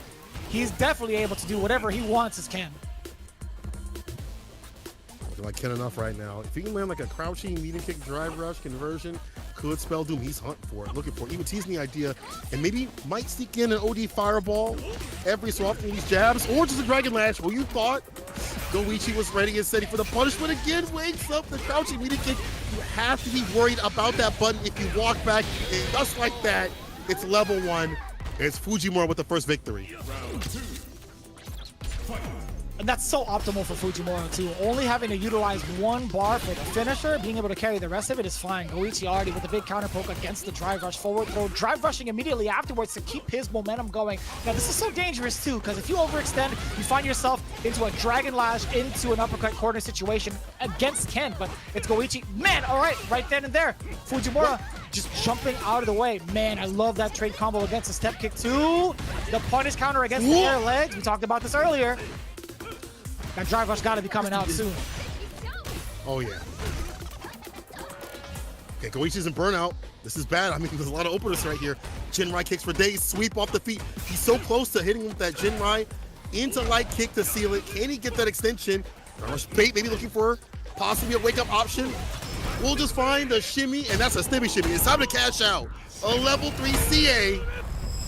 Sit down and shut up for the first game, as Fujimura takes it once again with that crouching medium kick. Deadly button. I mean, she's got ways to whip punish it, but in a shimmy situation, as a closer, as a closeout, Fujimura sneaks it in there. You're like 2 or 3 steps away from actually being out of range from a low forward. Actually, not even close, right? With Chun-Li's back walk speed, I take it back. I think, oh my god, speaking of whip punishing low medium kicks, Goichi gets his clip instead. This button is the god button. All right, air legs as a response to whatever it is Fujimura was trying to do. I think he was trying to get a couple of normals also to hit and cover it with a standing medium punch, but no, Goichi manages to get the big punish counter away from him. But it's the fireballs that are so dangerous. Goichi is not ready for any of them. We saw him go for Hazanshu like once, but not too often now. Walk back to get that perfect punish counter against the flip. Fujimura, yeah, he shook, right? Trying to get a jump After in. that first OD fireball look that Fujimura had given him in the first game, he's been shook against all of these fireballs. There's a lot of time, actually, to kind of react to it and get that punish counter with the Hazanshu. Any of the Hazanshus, really. Finds the overhead. Look out for so much. Like Dragon Lash, just like that. Perfect parry. Run, cancel. Does he believe he can kill? Look at this. The conversion, sticks in the run. Dragon Lash does not get it done with the DP. Impact because you put yourself in the corner. That's why that should be Goichi being able to take it. He's gonna spend all of his cash and say, I'm gonna get the kill though. I'll never get that kill. That was a little bit foolish from the side of Fujimura. He actually looked over and laughed a little bit. He knew he was in trouble. Him not spending the level 2 to finish the deal was a huge, it was huge errors for sure.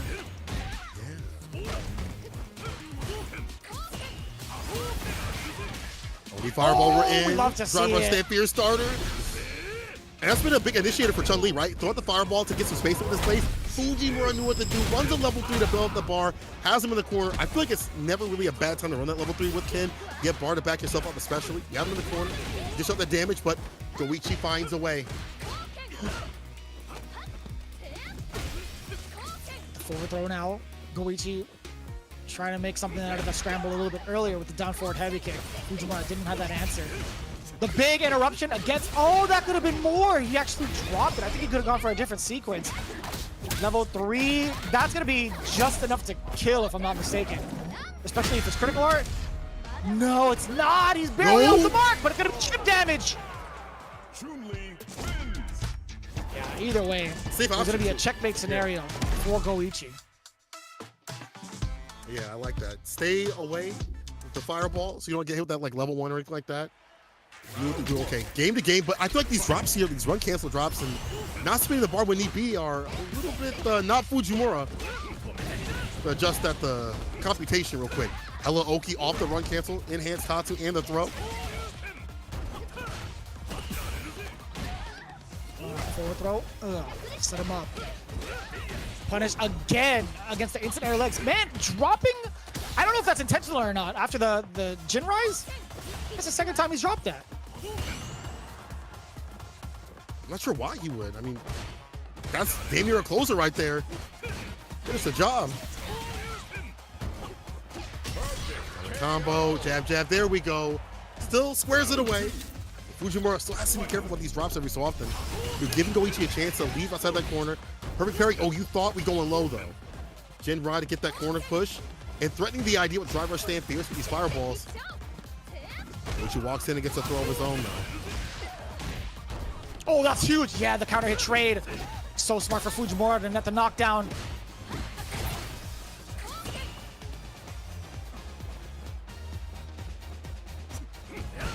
It's so tricky too. A step kick. Damn, that was max distance. You're kidding me. That was Fujimura disgusting. at the tip of the toes, you thought you could walk in, crouching immediate kick immediately.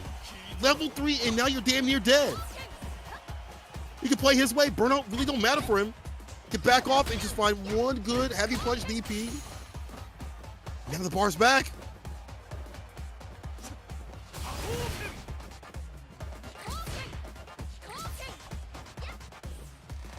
Hey, he's not going to be overzealous about it. He's slowly taking his time.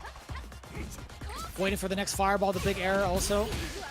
What he got? What was that? There's no amount of commentary I can watch or like exercise to give you 2 errors and have an explanation for it. What was that? What is happening? What is going on? Bro, this is your game to win. Bro, this is your game to win. I don't know. I like how he's not overextending to get that W, but he fell to fireballs, did not have the conversion that he needed to finish the job. Too many times, too often will bait out the reversal. But I'll tell you one thing, you are up 2 games, but you cannot play like this in this final match. You cannot let Goichi get that momentum. You gotta square things away. Even he knows it. Kind of, you know, maybe a little bit of wiry laugh right there, but bro, you gotta square up a little bit better on some of these sequences. It was so random. He got clipped by like the fireball towards the end of it, and then he also did run nothing. I can't imagine what that was supposed to be. Oh, mine! Oh, it was punishable too. How are those instances not being punished, dude? Oh, that's so rough if you're Goichi. It's Tatsu. The corner carry and Oki goes for the throw. No Frank kill this time, or a jab. Look at the jab right there as immediate. Goichi trying to find his way outside the corner. Drive rush, throw. More stable gameplay from the side of Fujimura. Stagger step in the medium. And gets another shimmy. Fujimura, okay, back in business. Nothing fancy. Keep it stable, solid. Yeah, that was so difficult for Goichi too. After that misstep kick, it was all downhill. Letting him get away with stuff like that is not going to be the way to get toward W's. But Fujimura also playing without it, right? He's letting the fireballs do most of the talking. And it's been a lot from Goichi to kind of let these slide. I do appreciate his reactions against drive rush, also with the stand jab, the full sequence as well. But more importantly, the corner carry, right? I think this is going to be a huge game changer for Goichi. The big interruption off with the crouching jab is going to be a lot of damage incoming. It's going to be a slight shift in the life lead, but more importantly, this drive gauge is going to be replenished. Yeah, that's real big. Fujimura with the drive rush throw, the tag, does not connect. He walks in this time, so nice and easy and staying breezy. Time to get sleazy up in this corner. Another throw. One more solid hit will do it. Baits out the ODDP, and that means 40 points on the side of Shinobism Gaming, done by the machine. Computations better and clean, and honestly, a lot more solidified and just doing drive rush, crouching, mini kick, drive rush throw. Nothing too fancy at the very end to get the win. Good stuff, Fujimura. Get that W. Not bad. Not bad at all, considering how shaky it got towards like the end of that sequence. Fujimura is still able to clean up the rest of the garbage. He got 40 points for the rest of the team right there, or 20 points, I should say, for the team. That's a hefty amount, all things considered. 150 points total for Shinobism Gaming, facing off against the rest of the pack too. I think that jets them up into third place, if I'm not mistaken. FAV Gaming still has their 170. Saishunkan tied for 170 as well. CYCLOPS actually, now that they have been defeated, they fall short. So yeah, Shinobism Gaming now in third place. This is a huge upswing. Massive. I mean, we know Shinobism Gaming wasn't really living up to their pedigree. But today, all of them locked in. Yamaguchi, definitely a big MVP for their team. But even Fujimura, there were some moments that, you know, maybe, I don't know if it's nerves or just like, I don't know, just maybe just not warmed up properly or what was happening in terms of the mistakes. But I do like him rounding it back at the very end, that last round, just doing the simple crouching, mini kick, drive rush throw, walk up throw, things like that. Sometimes keep it simple. We saw that with Tokido. Like, Tokido don't always stay optimal, and sometimes things with Ken are kind of hard. That's no excuse for these pro players. But, like, sometimes you just keep it simple, stupid. You know what I'm saying? Like, you just keep it with the drive rush throws and things like that. And Goichi was not able to stop that continuously, leading to a 40-baller. This is so huge. Man. Yeah, we don't get to see a lot of 40-ballers, right? I think in total we have like 5 of them. FAV Gaming got 2 back-to-back weeks or 2 back-to-back days. Shinobism Gaming actually are the only other ones to get 2 40-ballers. I think the 5th one goes to GyoGun. GyoGun actually got their 40-point ball game a little bit earlier on in the season. But yeah, this is actually kind of impressive, right? We don't get to see that many 40-ballers in general. My math might be a little bit off on that one, but I was skimming through all of the weeks just now. Shinobism Gaming getting this 40-point game, this has to be them being like locked in place for top 6, if I'm not mistaken. It has to be. Yeah, that's huge. That's massive. It's going to be hard for the other teams to even surpass that. If they do, I feel like unless, you know, somehow Shinobism Gaming just gets zeros across the board, they may be solid enough to be locked in for that second part of the season. I feel like this team has finally found its way. Yamaguchi has. Momochi. That Luke is nasty, right? It's real good, playing to his strengths. Maybe, again, not the most optimal, but maybe doesn't need to be. The only person I'm wondering about on this team right now is Johnny. And maybe that could be changed by him running one of his other characters that he has, maybe sitting in the wings, or finding something with Manon to really make it work. Maybe watching some random who resides over in the EU side of things, with putting work over there, or just Idamer. I'm not sure. Johnny said, in general, he said that the team was too good at the game. He's so relieved for the straight win. Momochi said the last time we won, but I lost. So he asked for the first game for redemption. I like that. He was like, I don't want to have to keep just having the L hang above me. I want to go in immediately. I like that energy here from Momochi. Yeah, you need that kind of energy as well, right? Going into the games that you're replaying long term. I think Shinobism Gaming, they were kind of like in a weird crossroads too. Like if they didn't get all the points they could, they would have been in like, they would have been on the chopping block essentially, because Good 8 squad, they're currently at like 115 points if I'm not mistaken. If Shinobism Gaming actually fell like kind of short, they would have been still at like 5th place in consideration of all the other teams right now. But yeah, this is tough. I think for the other teams now, Shinobism Gaming skyrocketing with these 40 points, they've got to be feeling ever so confident. Like looking into the rest of it too, Hiroshima Team Ikuza, yo, imagine this. Hiroshima Team Ikuza gets a 40-point ball game and takes over Good 8 squad for 6th place. Right? Imagine that. Bro, have we ever seen Good 8 squad dip below like 5th or even 4th? I don't even think so. Not ever. In any of the leagues. That's crazy. That's insane. And imagine Hiroshima Team Ikuza, that team that has been like the bottom for season after season, surpasses them. This league, bro, you can't call it. You just can't call it. I love it. It's tough. It really is tough too. Same could be said for Nagoya Ojo Body Star. I didn't expect them to be at the cusp of elimination. They're currently at 60 points with 2 games left to play. 2 team battles left to play for the first phase. And they actually can't afford to lose any points. I think if they manage to get like 30-point ball games, they'll be stuck at 120. I think they'll need more than that to pass the borderline. Looking at the current math as well for Detonation FocusMe, I think they might just be out straight up. I think they might be done. But I might be wrong on that one. But I'm pretty sure somebody had said earlier that Detonation FocusMe might be out of the running now. But taking a look at the rest of the squad, Yamaguchi had his words in as well. The last match and this match were very important to us. Thank you for the team for the win. Fujimura, his mention of the preparation is this. The preparation was the reason for the win. During the break, the team gave me an advice on how Goichi wants to play defense. Usually I don't listen to it, but this time I think it went well. I like that. I like that a lot. At least Fujimura is willing to accept. He's like, yeah, I'm a little stubborn. I want to play it my way, but I'm glad the team was right. So Momochi reaffirming that their team is way above the line, making it to the second phase. I don't think there's a lot that could really change that, considering they made 150 points. I'm going to congratulate them now, St. Cola. Shinobism Gaming, they made it. That's them. All right. Shinobism moves on, but of course they want as many points as possible and deny as many points on the other side of things. And you would like to, keep that lead as much as possible as you go into the second part of the season, I should say, because you want to be closer and closer to that top spot, where it's going to help off during the playoffs.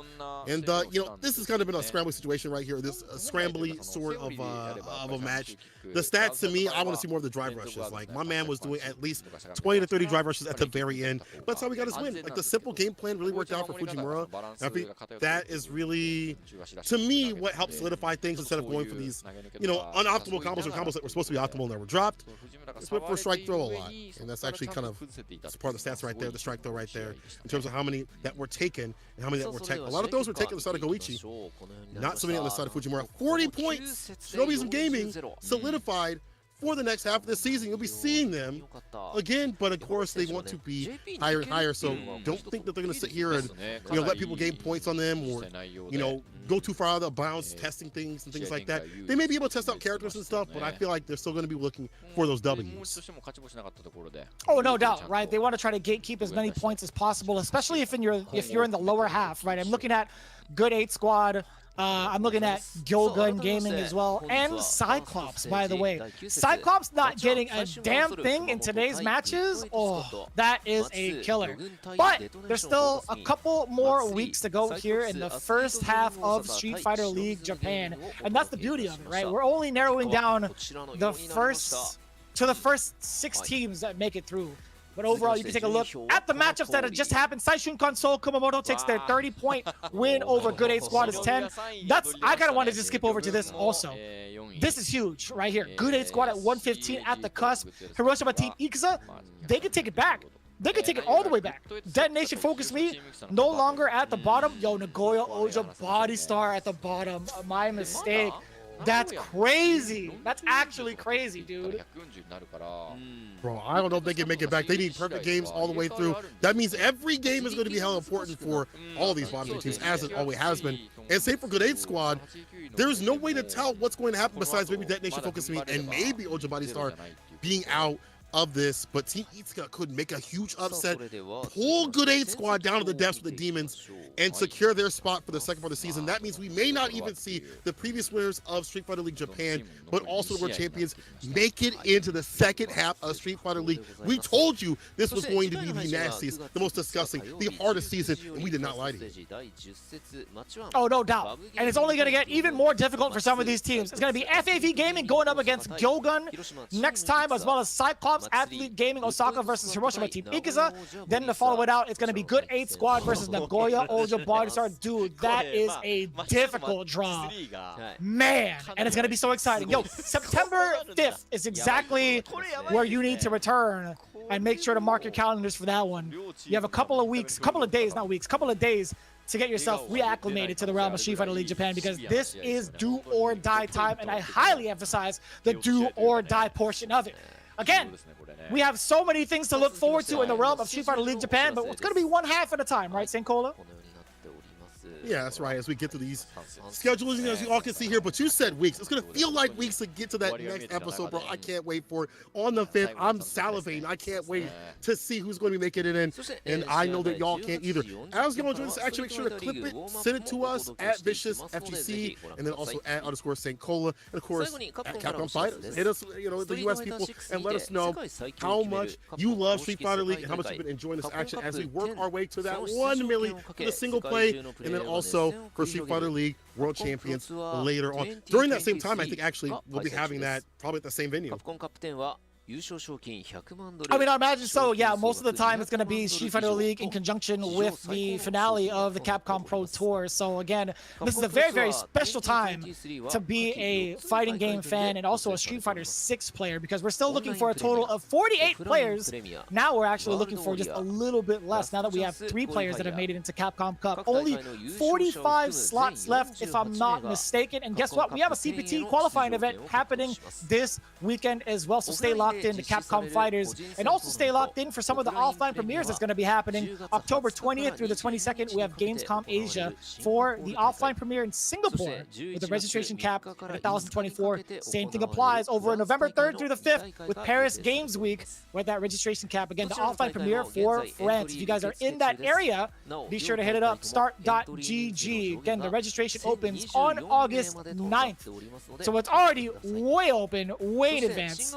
But yeah, just to let you guys know, again, this happening in Singapore, man, I tried and applied. I didn't make it through, so I'll see you all in the online streets for this one, but it's going to be a banger nonetheless, that is for certain. Any offline premiere is something that you want to be a part of. It's such a magical feeling. We had seen it for EVO these last couple of weeks. Man, EVO is already over. It's already been almost a week since EVO, but man, it's one of the most magical experiences. If you're tuning in from Singapore or any of the Asia regions, the Southeast Asia regions, be sure to hit up this offline premiere. It is well worth it going into an offline event, especially with your buddies, especially with the people you've been practicing with, what have you. It's always worth it for a good time. For any of the regions, register right now. Go to the website, figure out where your World Warrior events. They've already been going to phone. You want to get there ASAP to get these second ones. I know that Japan is having theirs, I think actually today or tomorrow night. Ah, there it is. So tonight for some of us, tomorrow for the others, so for Japan. Lock in and watch this great action. We've already seen Oniki take that top spot with that Kimberly. I can't wait to see. It's always a surprise who's going to be taking these top spots. Last year, it was Spooker who was able to advance. We'll see what happens this year. Change up a new game, new faces, new arena, and a new way to get through in the strongest region, as many people would put it, for World Warrior. Lock in. You do not want to miss it. Catch it on the, I think it's like Capcom Sports. You can find it on their official Twitter, but you can also find us at the next time we have Street Fighter League next week on the 5th. We will see you then. Until then, stay safe and see you in the streets. エントリー等の詳細は YouTube の概要欄から各公式サイトをご確認ください。それではストリートファイターリーグプロ JP2023 本日はファーストステージ第9節の3試合をお届けいたしました。実況は私 R、そして解説はハメコさんでお送りしました。ハメコさんありがとうございました。ありがとうございました。また実質でお会いしましょう。お会いしましょう。